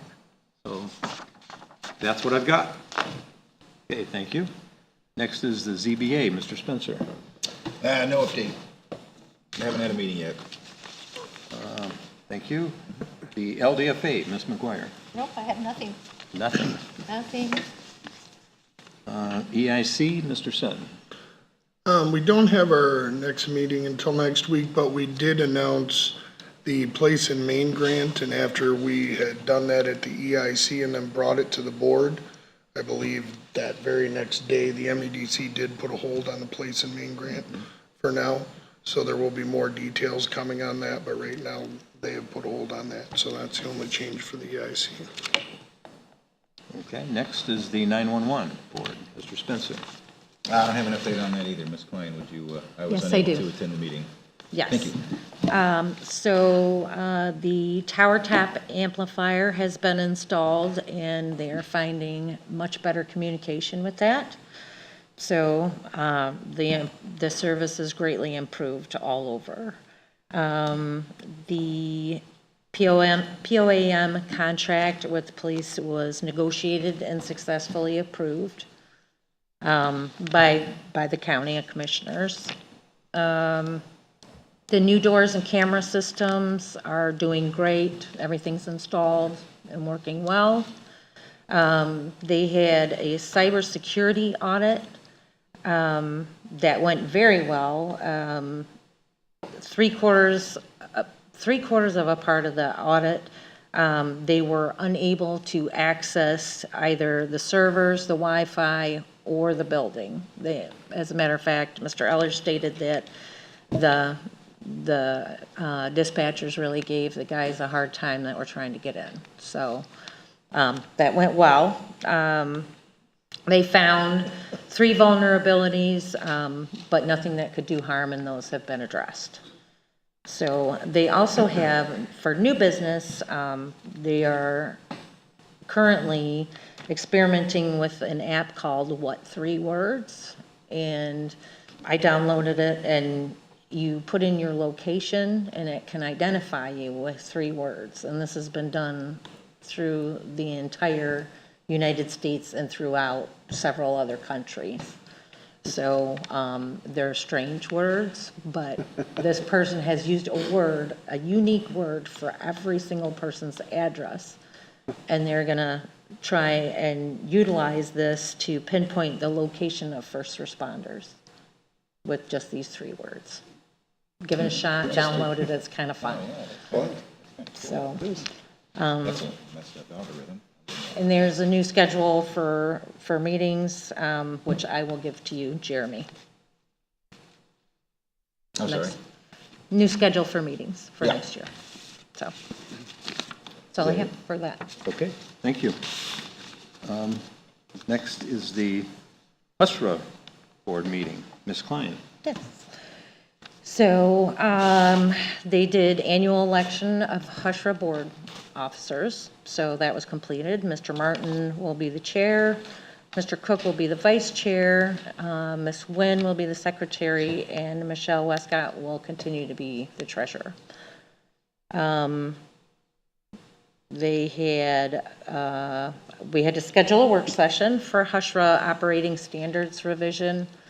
It's ongoing, and the board believes that sitting down, doing a work session and going over every page would be more sufficient. So we have scheduled that for February 6th.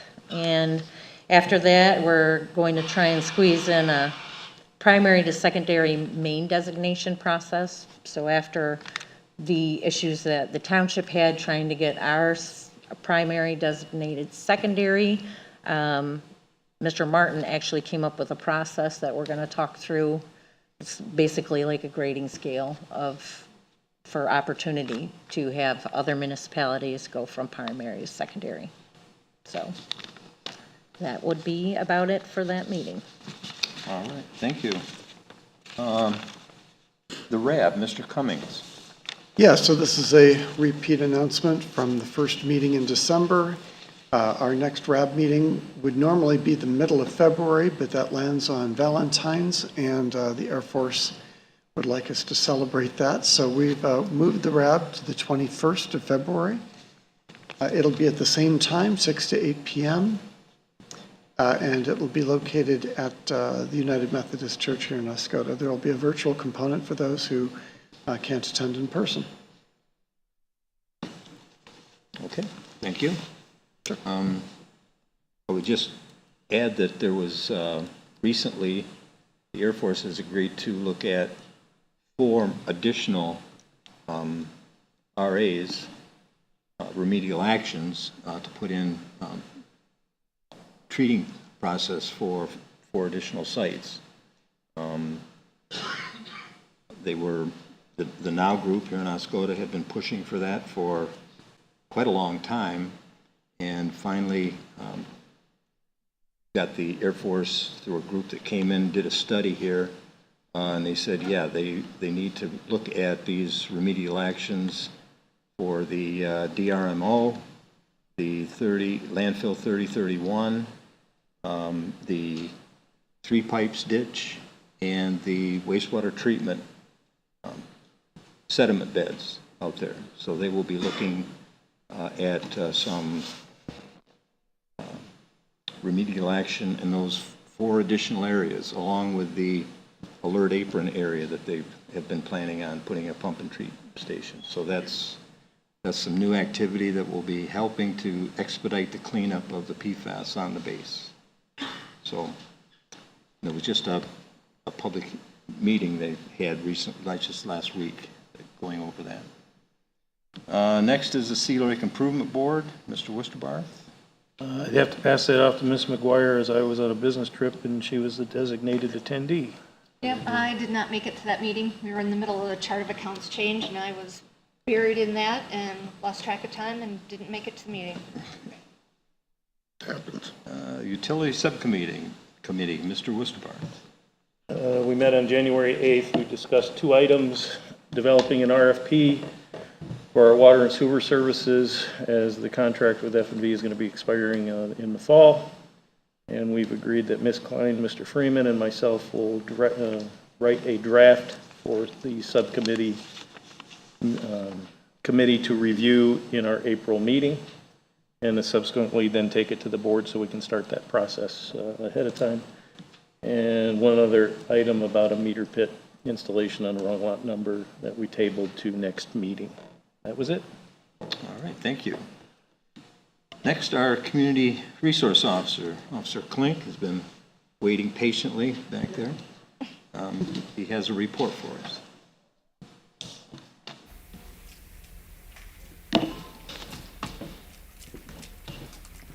My slide. I had my presentation for like 2 hours, so you guys have time. I just want to go over. You want to start the timer, Jamie? Yeah. You got 4 minutes. You got 4 minutes. 4 minutes. Hey, I'm the Community Resource Officer for Oscoda Township Police Department. I just wanted to give a synopsis of 2023. I think it's important to do this quarterly, yearly, half a year for the community and the board. I just wanted to let everybody know right now we have 8 officers, we have 3 sergeants, we have 1 chief of police. And I think it's a pretty interesting fact with all those departments. We have 155 years of experience with all our officers right now. I don't know if you guys, anybody noticed our new patches. Our new chief approved new patches for us, so it's been a long time since it's been updated. In the packet, there's the before and after. I thought I'd have it on the slideshow, but there's our new patches. We also, the last meeting, you guys approved a trailer we got that in service now. And training our officers, I think it's important. I mean, I've been around many different police departments around here, and I think our department's one of the highest trained or most trained officers. We have 2 field training officers, 2 firearm instructors. We have 4 evidence technicians. We have a fire and arson investigator. We have 1 defense tactic instructor, 1 less lethal instructor, 2 active shooter instructors. We have 1 citizen active shooter instructor, we have 1 stop the bleed instructor, we have 1 taser instructor, we have 1 Glock and AR armor instructor, we have 12 radar operators, we have 12 data master operators, 12 advanced roadside operators, we have 12 PPT operators, and recently 2 of our officers are going to be training people at the Kirtland Police Academy also in firearms and defense tactics. So I think that's important. That gets our Oscoda out to new recruits and stuff, and that helps us recruit too, going to police academies, us too, teaching the recruits too. So I think that's important. As a community resource officer, I kept a list of like events and stuff that we did in 2023. I mean, this year we had our first police and fire softball game. We did events at the Sable Canoe Marathon. I had the first ever police academy for all the kids from Oscoda and Sable, Oscoda area. And I think that's been important, and also for the school too, because I'm the school resource officer. It's kind of like incentive for kids that are troubled, like tardiness, truancy. I have them like put little stickers on the calendar if they make it to school like a week, and I give them like a free police academy for the summer. This year I'm going to do 2 police academies, 2 different age groups. But other than that, I did a safety days at Old Orchard. We did remembrance of the 13 soldiers at Veterans Memorial Park with was Mr. Sutton. We did a 911 memorial flag laying. We did the trick and trunk at the senior center. We did a bunch of turkey giveaways with Rogers. We gave away over 15 turkeys on traffic stops. And at school, I've been doing a lot of presentations on cyberbullying and bullying and stay at home safe with parents and adults. I've done a lot of presentation with that. We had a float in the Northern Lights Parade. We did Toys for Tots at Rogers. We did Shop with the Hero, where we took 15 kids from the Oscoda area that I chose, and they each got to spend over $125 at Walmart in Tawas, and there's a total of around 65 kids from Iosco County that got to partake in that. 2024, on February 10th, we have a basketball game against the firefighters, and all the money for that's going to go towards the Oscoda Sports Boosters in Oscoda. We already have our second softball game scheduled is June 22nd, and that's probably be at Furtaw Field again. I have 2 separate police academies, junior police academies, and a couple other things there. I want to go over some stats because a lot of people don't know, like, they see a patrol car go by, they don't know how many complaints or traffic stops that we have. Our department's only 2 townships, and we had almost 3,700 complaints for those little 8 officers or 12 officers that we have. So that's averaging 10 complaints a day. We had 1,646 traffic stops, so our officers are stopping 4 or 5 cars a day. And this year we had 231 arrests on different violations and felonies and misdemeanors. Our civil infractions, that's like speeding tickets, no proof of insurance and stuff like that, we had 190 of those. We had misdemeanor citations that could be like open containers and stuff that our officers cited. It was 112, and we had 65 written citations. That doesn't count like verbal warnings of just you're going like 5 over, slow it down, or 10 over. And all our complaints, I mean, our complaints are pretty serious. Like everybody sees 3,000 complaints, but we had 163 domestic violences. We had 69 911 hangups, and those can be dangerous because you don't know what you're going to. We had 7 bank alarms, 103 business alarms. We had 38 residential alarms. That's alarms going off that they say might be an intruder at the house. We had 38 assaults. We had 15 CSC investigations. We had 27 break-ins. We had 95 threats. We had 42 warrant arrests, and like more importantly, like our take-home car program, like every second counts. I know we talked about, response time. Our chief talked about that at our last meeting. We had 32 cardiac arrests that our officers responded to. We had 22 PI accidents that we responded to. We had 11 overdoses our officers responded to. We had 18 unconscious people that our officers responded to, and those are different categories. How dispatch gives them like stroke, unconscious, or cardiac arrests. So that's 32 cardiac arrests and 18 unconscious. We had 11 suicidal people.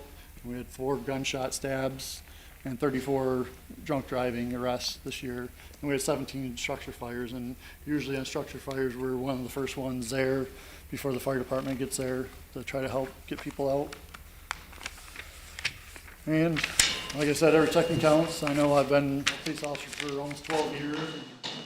I know, like with the take-home program, nobody knows like seconds or minutes or hours last, like when you're in an emergency. But I had that situation with my daughter. She almost died of RSV, and I've never been on that other side of it, when you say, oh, the cops are gonna be here in 2 minutes, but that 2 minutes seems like hours, or, so, I talk fast.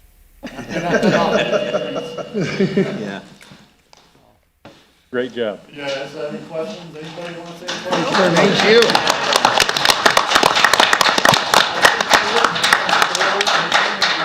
Public for all the support for our police department. Well, I'd just like to say thank you for everything that you do as a community resource officer and all of our officers on the force. You do a tremendous job. Yeah, we for the appreciate all community. your support. I got a question. Yep.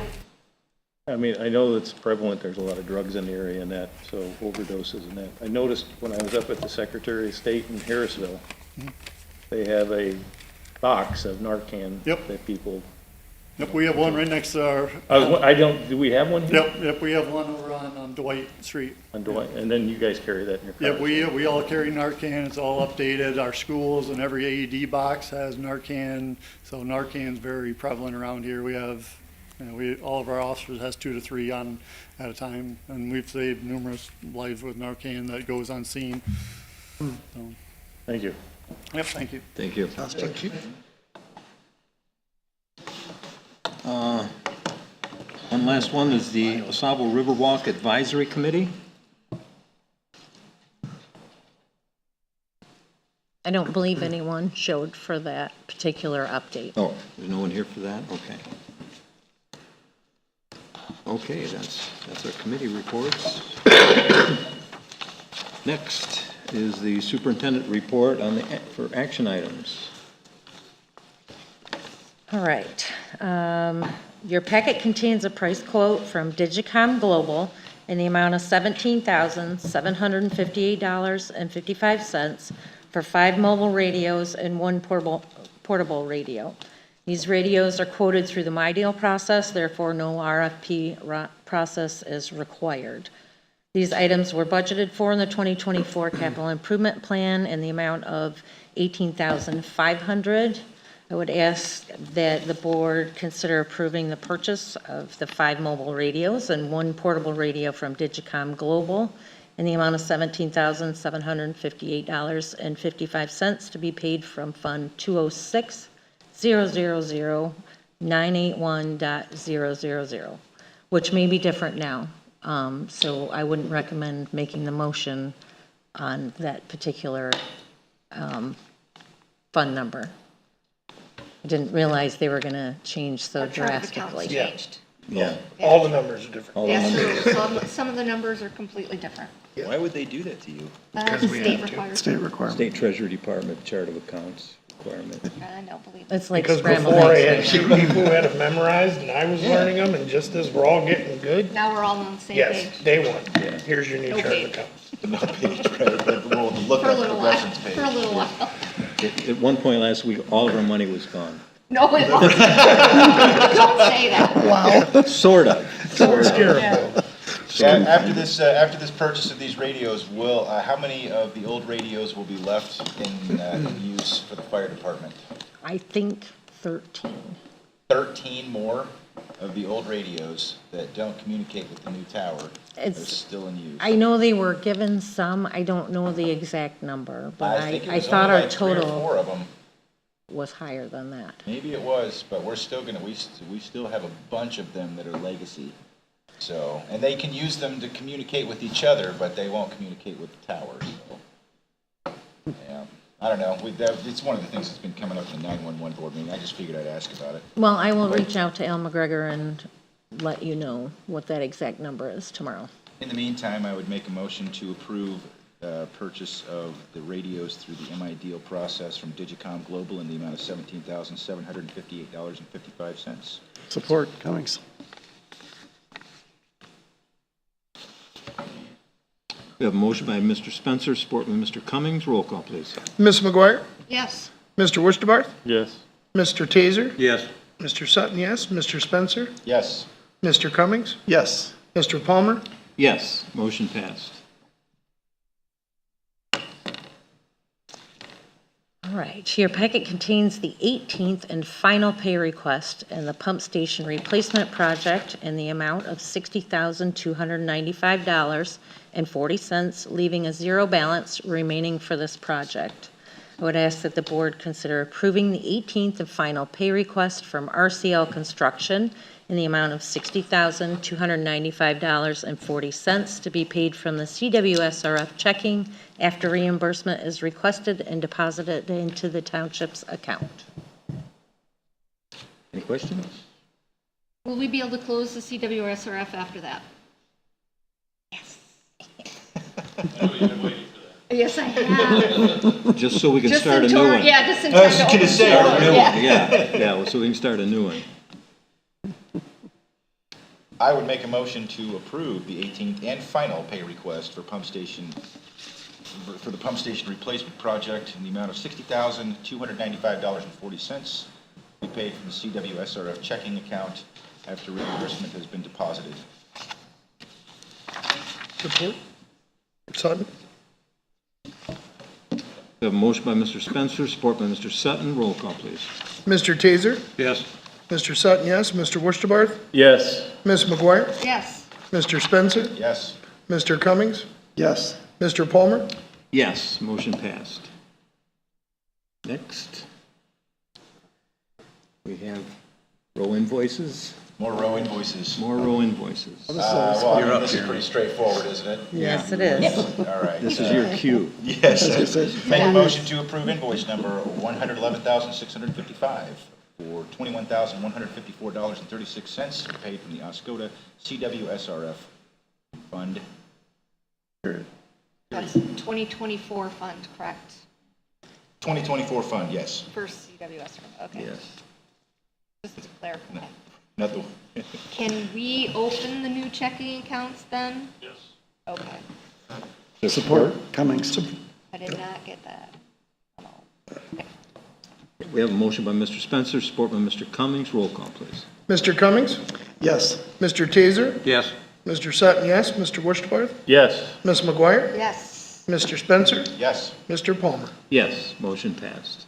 I would make another motion to approve invoice number $111,656 in the amount of $5,262.75 to be paid from the Oscoda DWSRF, 2024 DWSRF.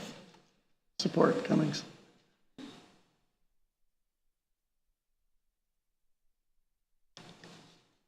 If I could interrupt here real quick.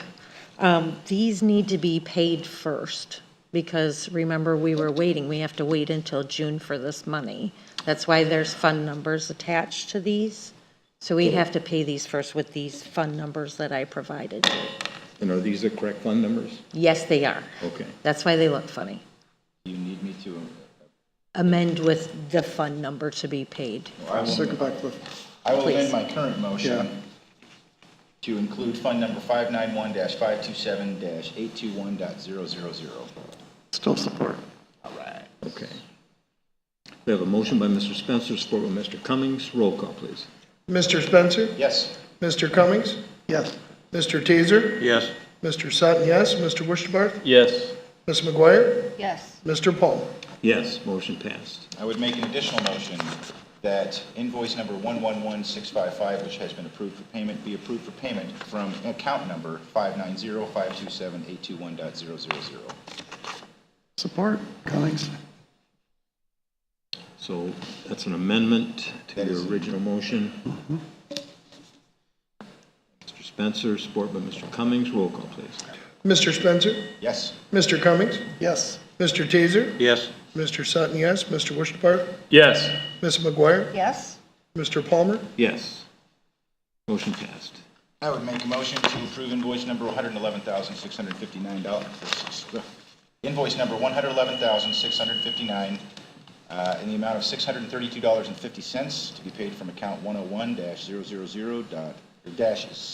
101-000-720.528 for the Oscoda Township River Road Water Main. Support. Cummings. A motion by Mr. Spencer, support by Mr. Cummings. Roll call, please. Mr. Cummings? Yes. Ms. McGuire? Yes. Mr. Spencer? Yes. Mr. Taser? Yes. Mr. Sutton, yes. Mr. Wurschtebarth? Yes. Mr. Palmer? Yes, motion passed.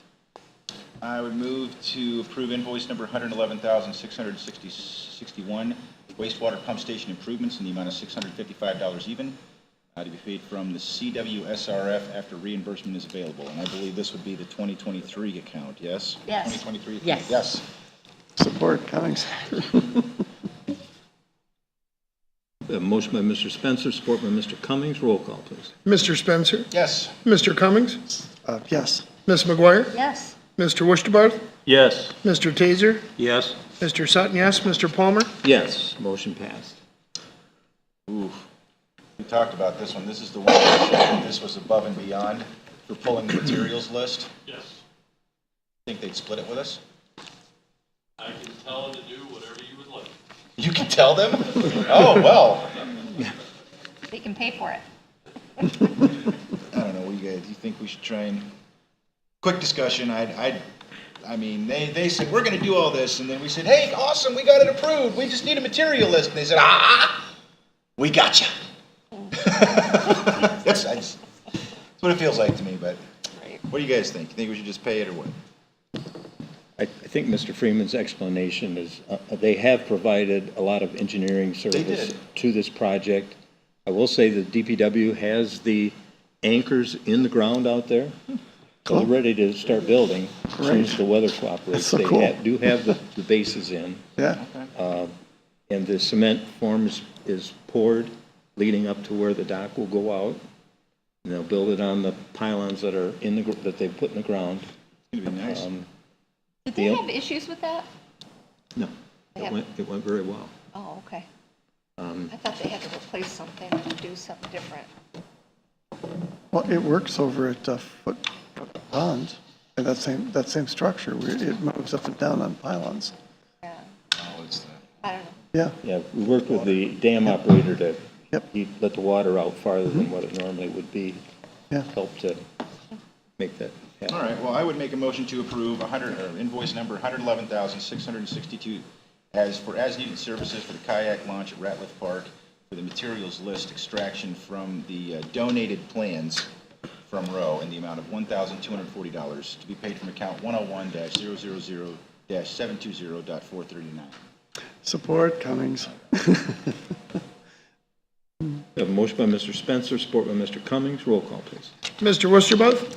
Yes. Ms. McGuire? Yes. Mr. Cummings?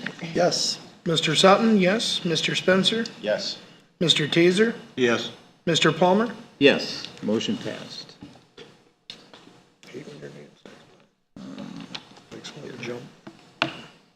Jeremy, if I could just interrupt for a second. Alan McGregor said that there are 8 portables still out.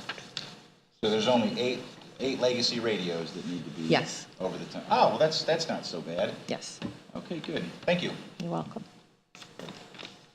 Next up is Resolution 2024-04,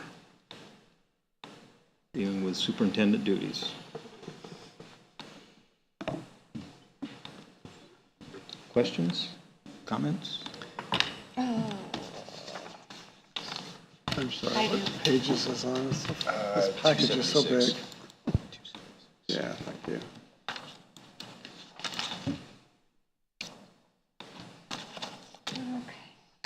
So we postponed this because we wanted to have a conversation with the attorney, but the attorney is not here. So we're still bringing this up to vote on. Is that right? She was not able to be here tonight. Yeah, no, I realize that, but we haven't had the conversation, so should we postpone this again until we have the conversation with her, which was going to be when? Should we postpone it till after our work session that's going to be scheduled? I think that work session is in reference to this, isn't it? Yes. Yeah.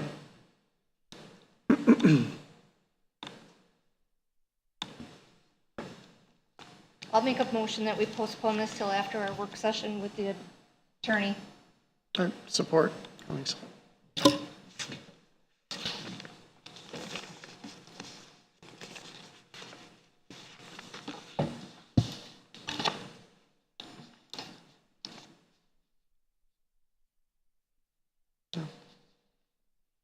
We have a motion by Ms. McGregor, support by Mr. Cummings. Roll call, please. Mr. Taser? No. Mr. Wurstabarth? No. Ms. McGuire? Yes? Mr. Cummings? Yes.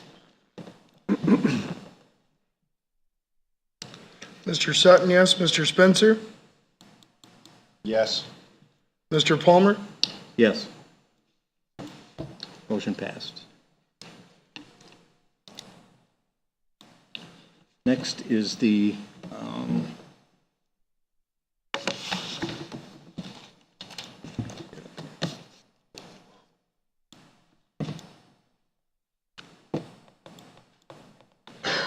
I just wanted to, I had one comment. I thought we were going to discuss this resolution further.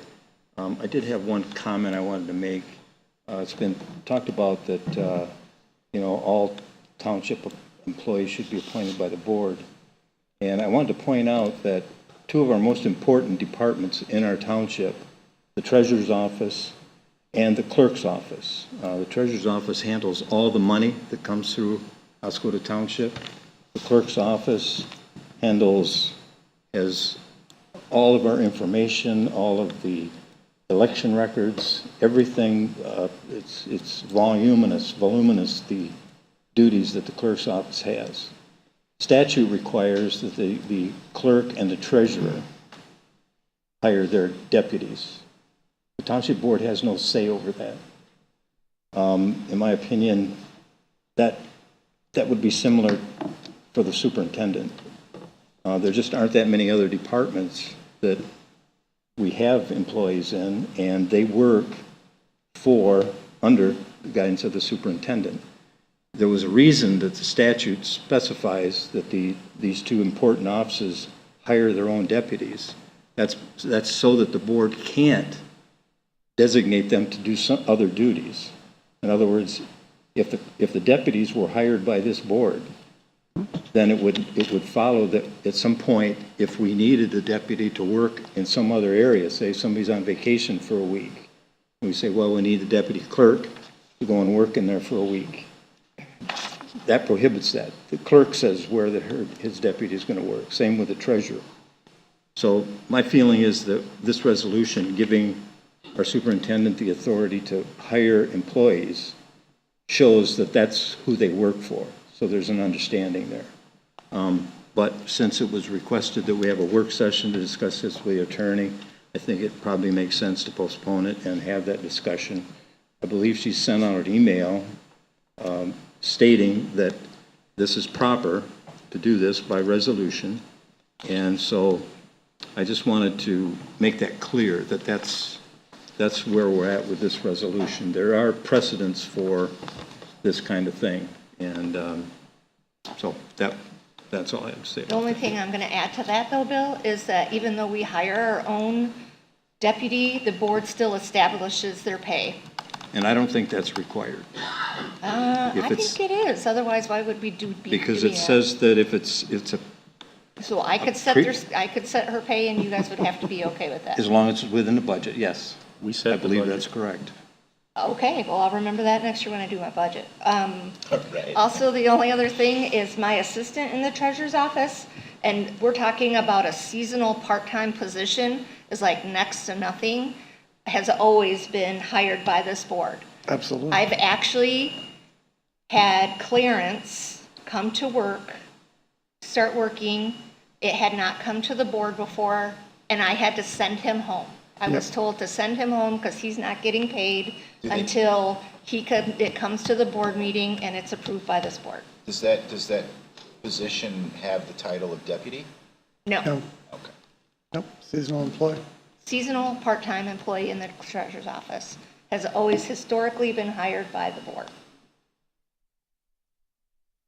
It was also, in the prior board, we adopted a protocol manual. And then toward the beginning of this board's dynasty, there was a modification to it, and we added, pardon?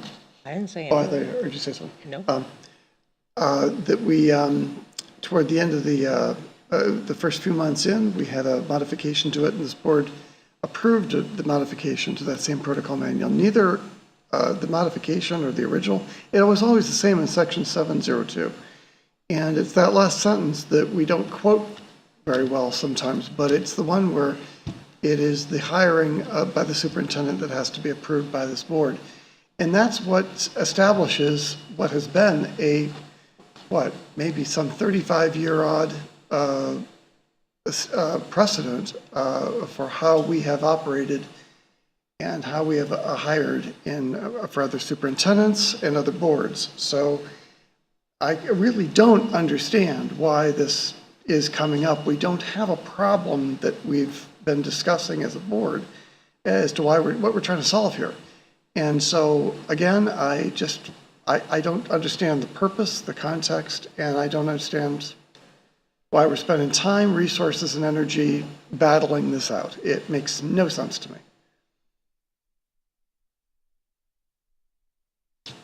I guess we'll battle it out at the work session with the attorney. I'm just not interested in the attorney being the person who bypasses I am the board. when we have board members who quote legal statute and status opinions and puts kind of words in our attorney's mouth, and we don't consult the attorney that we have on contract, and then we find out that our attorney is correct with the I don't know assumption. who's So yeah, quoting looking this. forward for that discussion. Who are the board members that are quoting that, Steve? Ms. McGuire. I'm sure. Well, if we can move on to our Thank you. next item. We've had a motion on, I apologize, I wanted to get my 2 cents worth in on that. Next is the Economic Improvement Committee reappointment. Mr. Eiler, we have in the packet his email request. I'd like to say that I support his interest in his application for reappointment. What I would like to understand is a question asked not just by Ms. Tootin, but by others as well. Why were so many of the EIC meetings canceled last year? And I really do understand that that is a problem because it's an important committee. I would just like to understand what was the reason and try to put that to rest. Is there an answer, and who would that answer come from? I think a lot of it had to do with the fact we don't have an EIC director, and so Ms. Klein was having to take on those duties. I got it. And it was during our budget process where a good deal of her time is taking up preparing a budget for us to look at. And I don't think there were a lot of compelling issues that needed to be addressed by the EIC at that time. That was the reason for the cancellation, in my understanding. You are very correct. We discussed that several times, you and I, so. As well as she had also the duties of zoning director, because we Yeah, didn't have somebody at the same time. So same time. I would like to make a motion to move to reappoint Dave Eiler to the EIC with a term ending of December 31st, 2026. Support, Spencer.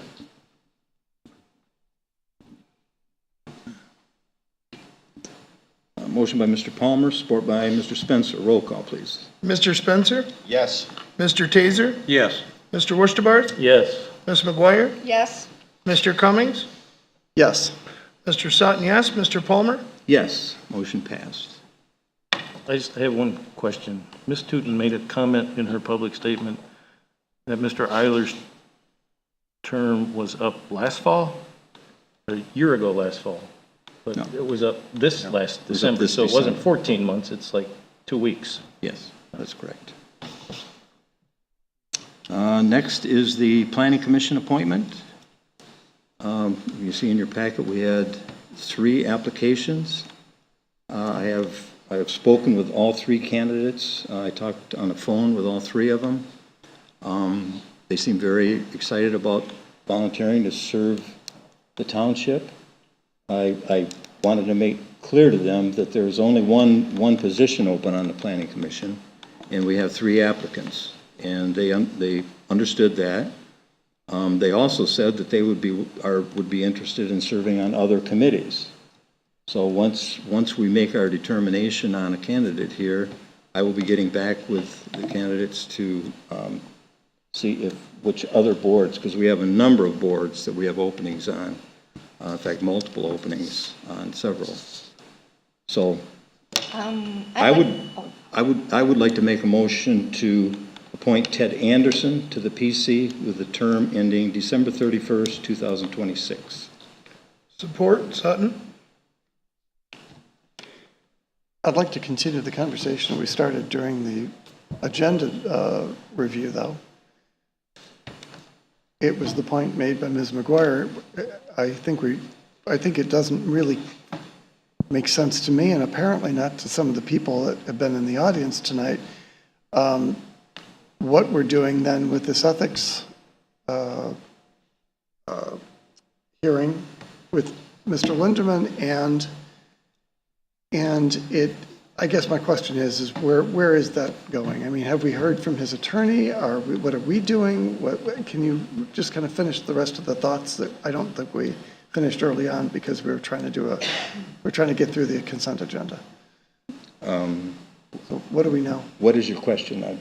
I guess I just want to know, the same thing I'm concerned about now is what I was concerned about at the last board meeting, when we were trying to replace Mr. Linderman on the Planning Commission, but we haven't yet completed our unfinished business regarding his ethics hearing. And I thought that it would be, it was concerning to me that we would be acting as though we had made a decision without having actually voted as a board on the decision to remove him or to pick on him, if you will, because there was, we were trying to remove him from the Planning Commission and not replace Greg Schultz first. So it looked preferential. And so now that we've gotten Greg Schultz's position replaced, where are we? What are we doing with this whole thing? Well, Mr. Linderman's term has expired.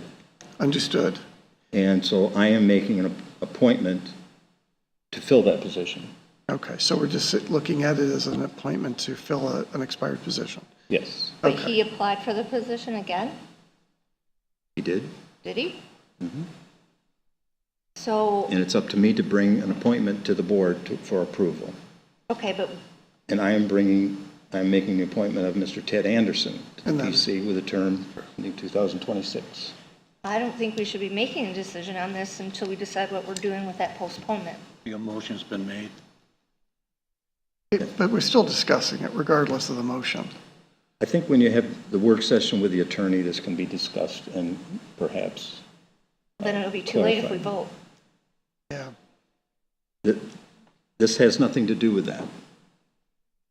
But you just said the work session would be helpful, so I wasn't sure. Now I'm confused. I think it will clarify because I have had conversation with the attorney and this is the proper procedure.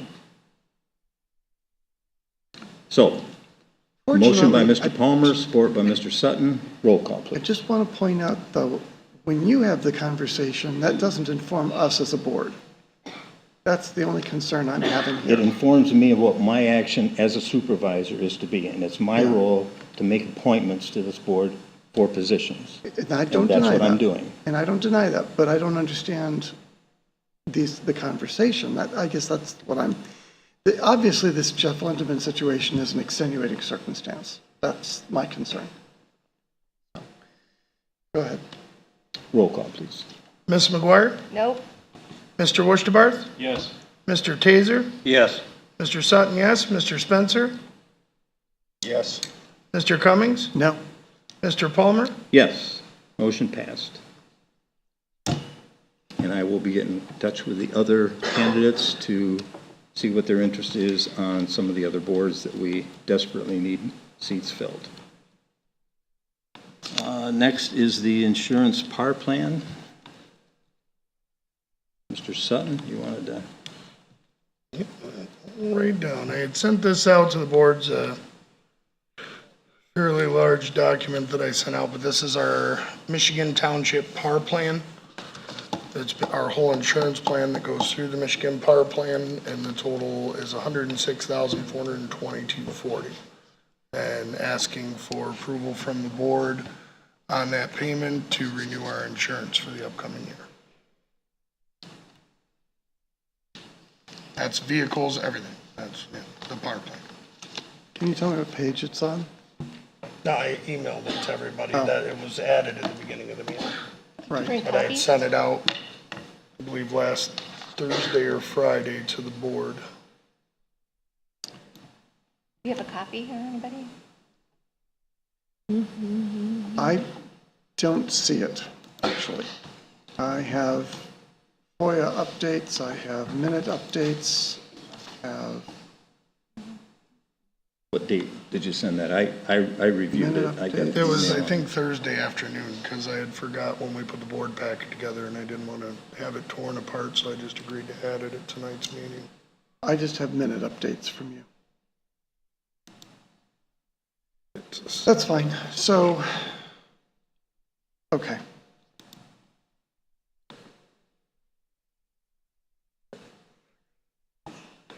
You have the email? Yeah, I can look at it over here. Open it up. I'm trying to look for it as well as guys. Yeah, it would have been Thursday, 118. Thursday was what date? 118. Oh, sorry, thank you. Oh, yep, there it is. Minute updates. Oh, I see, power plan. Okay, got it. Thank you. I couldn't find it either. I couldn't find it either. It didn't mean anything to me, sorry. I knew it Thank was you. in there. Got it. All right, thank you.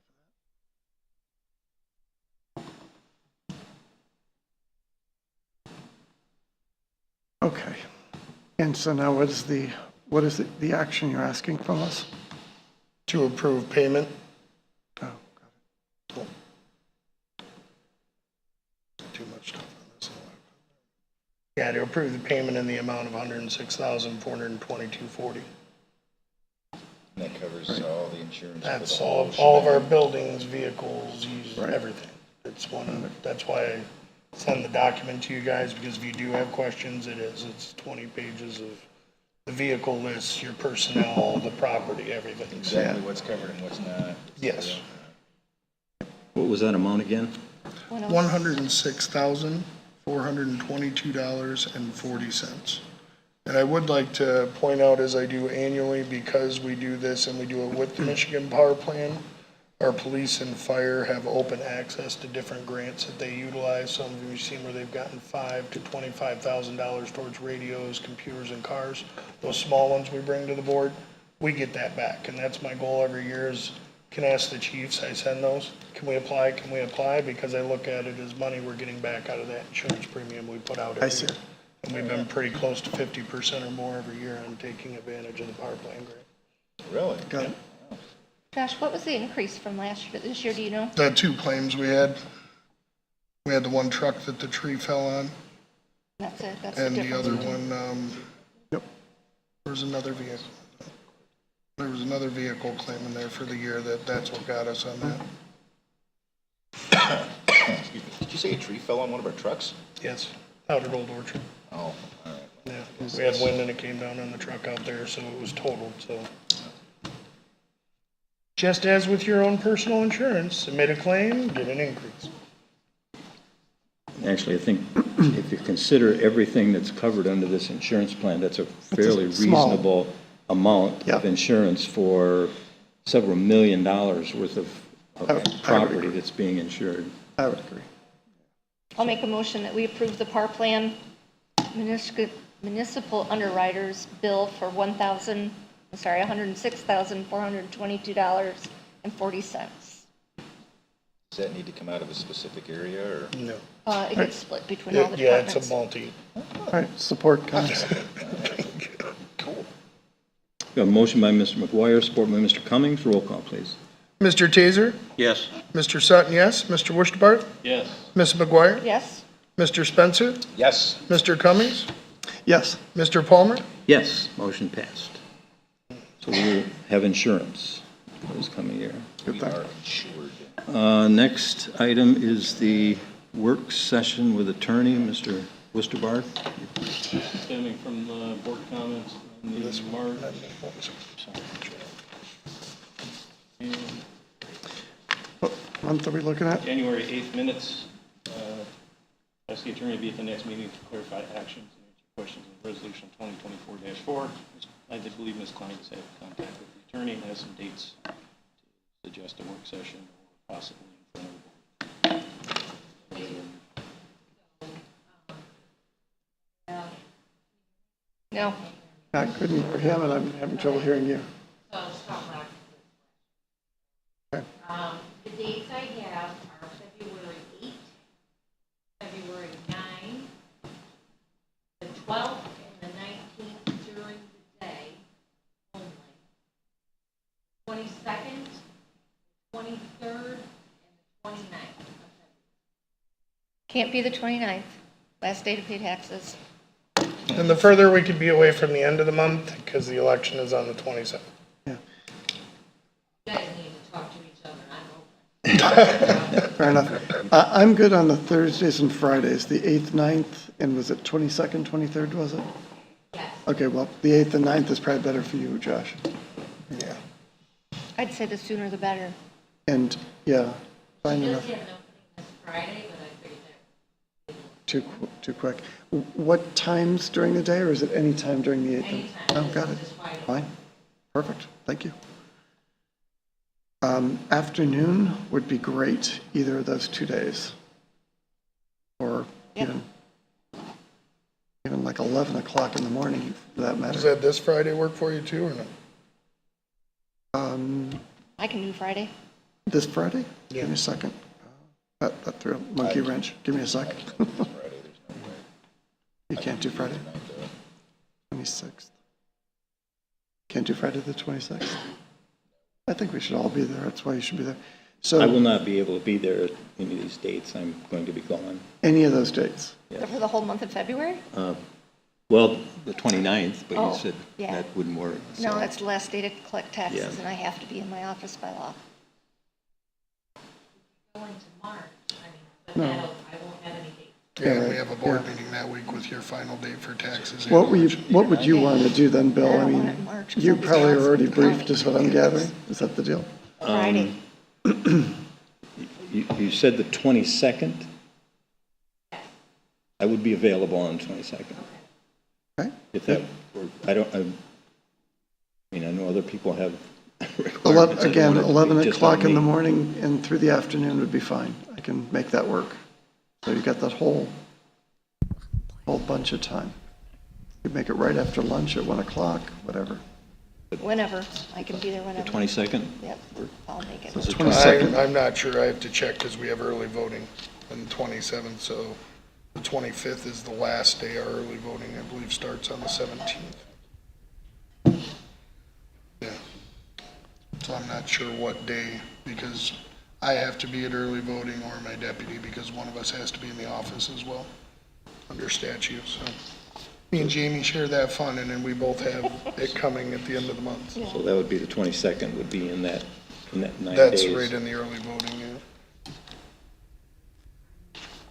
What was wrong with the 8th or the 9th? You couldn't make that? Bill I can't can't. make it. Oh, okay. And you weren't gonna be here. Oh, that was. Oh, I'll this be, Friday. yeah, the 8th or 9th I'll How's be the around, 22nd but the end of the be week or the end of the month, I'm gonna be. I mean, if you could do 8th or 9th, that's before our next meeting is the big thing to get it done. That's why I said I didn't know if everybody was available this week, because I know Jamie is, and sooner we get it done, the sooner we can get back to taxes and election and everything else. I mean, if it works out that everybody can be here except me on the 23rd, then do it on the 23rd and I'll make it work. 23rd? Or 26th. No. 26th, sorry, This Friday. this Friday. No, this is He won't be. February 22nd. No, there was this Friday available is what we Oh, were asking, oh. because she said she did have this Friday available, which would be the 26th. I know Jamie said she's available and so I'm on. not. You're not? No. You're not? Or you are? Friday the 26th? Yeah, the No, whole end. this month. This month, Okay, yeah, I'm good. we can talk about it later. You're good this Friday? So this coming Friday? 4 days. What we're starting to sound Yes. like? Okay, Sounds like a plan. okay. What Bill time? can't be there. Bill can't be there. I can't be there, Oh. but Then it's not Oh, worth it. sorry. No, the 6 of you can, I mean, you can fill me in No. later. But if you wait and do it the other one, then I Jeremy's think good. everybody needs to be there, so we'll So look we're at the gonna- 22nd. Next month? February 22nd at what time? 1 o'clock would be great if it's good for everybody Will else. we get an agenda and a board packet that has information for all of the board? Just like normal. I'm just, the only one on that is I don't know if I'll be able to make it, because that's an early voting. Now, this is going to be a work session, right? Yep. Yes. Yeah, at the end of the month. That's the week before the election. We need a full board. The the Yes. 22nd puts me only 5 days to the election. So all through the weekend. February 22nd, 1 o'clock, February 22nd. I heard. Is that what we're? Does that work for everybody, February 22nd, 1 o'clock? I don't know if it will for me or not, but you guys. I'll do my best, but I've got a bunch of contracts coming up. Full boards or no meeting.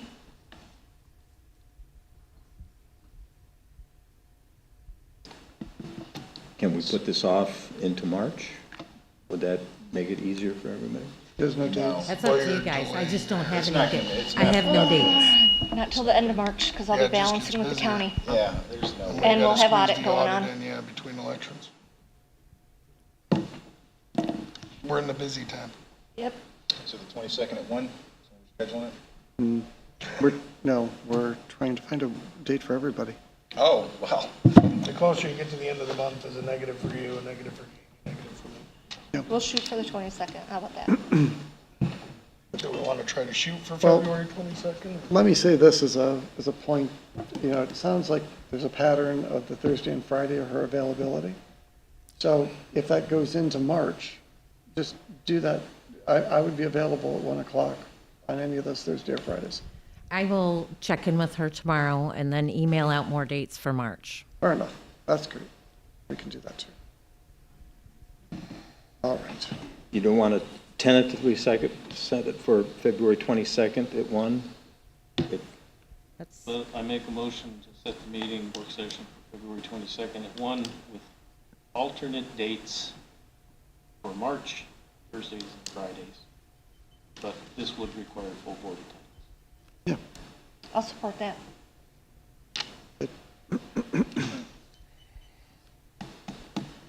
So we have a motion by Mr. Worcester, support by Ms. McGuire, set a work session February 22nd at 1 o'clock, tentatively, pending all board members' availability. Yep. Roll call, please. Mr. Cummings? Yes. Ms. McGuire? Yes. Mr. Spencer? Yes. Mr. Taser? Yes. Mr. Sutton, yes. Mr. Worcester? Yes. Mr. Palmer? Yes. Motion passed. We'll see if we can have a work session on the 22nd of February. Next is our final public comment period. You have 4 minutes. You can speak on anything. Yes. Can you set that for me? Oh, yeah, sorry. That's okay. I appreciate it. Hi there, Kathy Woosterbarth. Just wanted to expand a little bit on what Tim and Bill had mentioned about the critical process analysis team that came up with some recommendations for those 4 areas at the on the former Wordsmith Air Force Base. 2 of those areas, initially the Air Force had denied any need for those interim remedial actions, but the community really went to work. If some people in the audience remember last February where we were standing out in the snow and the cold, yelling on the corner that we wanted these cleanup actions done, this is what we needed. And so, I really appreciate the work that the community did to make this happen. To get these recommendations, moving forward. We were fortunate as a community to have these experts come into the site and look at the areas. We really did have the best team that the Department of Defense has to look at these sort of things, so we were very fortunate. But it's because we really demanded the best team possible to come to Wordsmith. So. Another positive is that they worked with our RAB co-chair, Mark Henry, who you all know because he presented, and Bob Delaney. So they worked with both of those experts and listened to our input, as community members. So that letter writing campaign and all of those legislators that went to, in Washington that backed us up with the DOD this is a result of that. So it's really good news for us. We are optimistic, but we're going to be watching very carefully because we know that sometimes things don't go as planned or as promised. So we're going to be watching the DOD very closely on this. But really wanted to thank the community for continuing to press on these issues to get that the contamination isolated and stop from the flow from coming off of that base. So just wanted to update you. Thanks. Thank you. Thank you. Any other public comment? Yes. Kelly Brown, Oscoda, and I am very happy and thankful for Kathy's perseverance. It was a cold day. But Clayton Jolly and I had fun out there. Anyways, a couple of quick questions that I had for some action items. And before I get that started, I just wanted to mention tomorrow is Big B's grand opening. I know. And any drink you purchase, $1 from that will go to the Iosco Humane Society as a fundraiser. So please come out and support them. They have worked hard for months, as we know, months and months. And they are ready to go, and their staff is ready to go. I did want to ask a quick question on the last meeting on January 8th when I was here. I asked formally for an agenda ad for this meeting for old business. And the reason I did that is per your board protocol, it talks about placing items on the agenda, and it does state that a member of the public may request an item to be placed on a future agenda while addressing the township board during a regular meeting. And it talks about in order to allow sufficient time that you'll need at least 10 working days prior to the meeting. So we're at 11 days today, and it wasn't on the agenda, and I didn't hear back from anyone why. And that is under section 8.10, item B, for members of the public for agenda ad. So I'm hoping that I can get a response regarding old business and get that put on. The other thing I wanted to ask is I was at Township Hall today and saw on the kiosk that tomorrow at 11 there is a policy subcommittee meeting. But it's not on the website, and I understand that obviously with it being a subcommittee meeting, but my concern is the last one you had, there is 4 board members there, so you do have a quorum. So it is considered a public meeting, and it should be posted. You're discussing the board protocol.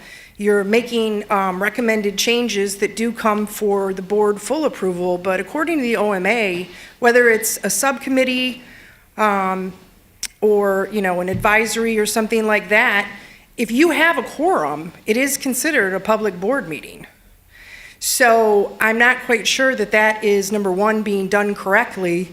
So if someone could maybe look into that. There is a meeting tomorrow, and it concerns me if the same 4 board members will be there, Mr. Sutton, Mr. Palmer, Ms. McGuire, and Mr. Taser. So that is concerning to me because last meeting, you guys also mentioned during the question about the authority of the superintendent, and there seemed to be some discussion that there was some sort of ancillary decision made among a subset of the board, similar to what we're discussing here. So I'm just concerned that all the board members are not involved in the decision-making, which is illegal, number one, when there is a quorum. So that would be that part of it. Also, Mr. Sutton, the minutes, I'm thankful that you read that, but you do take a lot of liberties. Some adjectives have been used that probably aren't appropriate or necessary with regards to some members of the public when they make comments, such as complaining or some sort of negative connotation. I don't think, as you said, the subject matter should be relayed, but I don't think there should be any other connotations associated labeling people in the community. I just don't think it's appropriate. And then the last thing, the board protocol, speaking of that, you guys made some changes via resolution. How are those going to be identified since it was done by resolution? Are you going to update the board protocol and put annotations? Or what can we expect if you were just someone coming into Oscoda and wanted to see how things were run? How would a person know that there was updates to sections? That's your time. Thank you. Great, thank you. Don't forget Big B tomorrow. we go.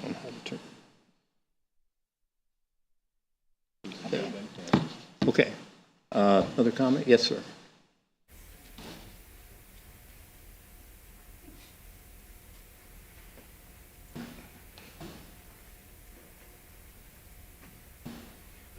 Good evening. Martin Gajewski, resident, business owner, and former township trustee.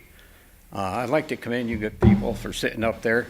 I sat there for 8 years. It's not an easy job, and I want to thank you for that, number one. Number two, I'd like to ask Mr. Sutton a question about this insurance. You've quoted $106,000 a year. How many vehicles do you have sitting around that don't get utilized that you're paying insurance on? And the second part of that question is, how many vehicles are sitting there for utilized 6 months and sitting there the other 6 months? Check into that. You're probably paying a lot of money that you don't have to. Thank you. Thank you. Thank you. Seasonal equipment. Sure. Well, you can, with your own policy. Right, Seasonal. that's a personal. Any other comments? Good point. No other public comments, then we will go to board comments. Ms. McGuire, do you have a? I just want to clarify, board comment is for board comment only, right? Not discussion back and forth between board members? Right. Okay, I just want to make that clarification. I'm good, thanks. That's your comment? That's my comment. Okay, Mr. Taser?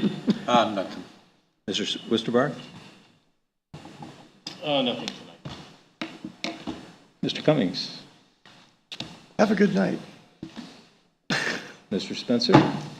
I just want to say one more time thank you, Mr. Woosterbarth, for bringing forward the issues at the CLIB. I think that although I still don't support dissolving it, I think that bringing those issues to light has done leaps and bounds towards making sure that they don't happen in the future. So thank you for that. Thank you, Mr. Spencer. Mr. Sutton? I would just like to remind everybody, the election is on February 27th. You can vote in person at Township Hall. We do have early voting available through an agreement, and to save money, there's one place in the county to do it because 14 municipalities would have to purchase equipment, pay electors, and hold that. So we do offer that for this cycle this year, will be at Tawas Township Hall for any early voting. And then all of our absentee applications have been returned, ballots are going out. And I just want to remind everybody, if you come to Township Hall, when you get to Jamie's office, just go straight and don't turn. A lot of people are still going down the other hall. We are now in the old assessor's office, so we're right next. So it's Treasury, Clerk's office, so you can get all your business done and saves you a few steps wandering around the building if you don't have to go over to zoning or anything else. So just stop in and see us if you have any questions, or you have any issues with your ballots for the 27th. Thank you. Thank you. In case anybody doesn't know, I'm happy to report that the University of Michigan is the national champions in the football. And, Go blue, I'll say it. Go blue. And next up, I would say, how about those Lions? That's right. Let's push them across the finish line and make them the Super Bowl champs. That would be quite an accomplishment to have two of our teams national champions. Heck yeah. So let's hold out for that. Thank you. Take a motion to adjourn. So moved. We are adjourned. Sir, 9:31? So just so everybody knows, it wasn't posted to the agenda, and it is posted on the website. It is posted on Okay, so it is. It's on the calendar. I figured. Oh, yeah. Oh.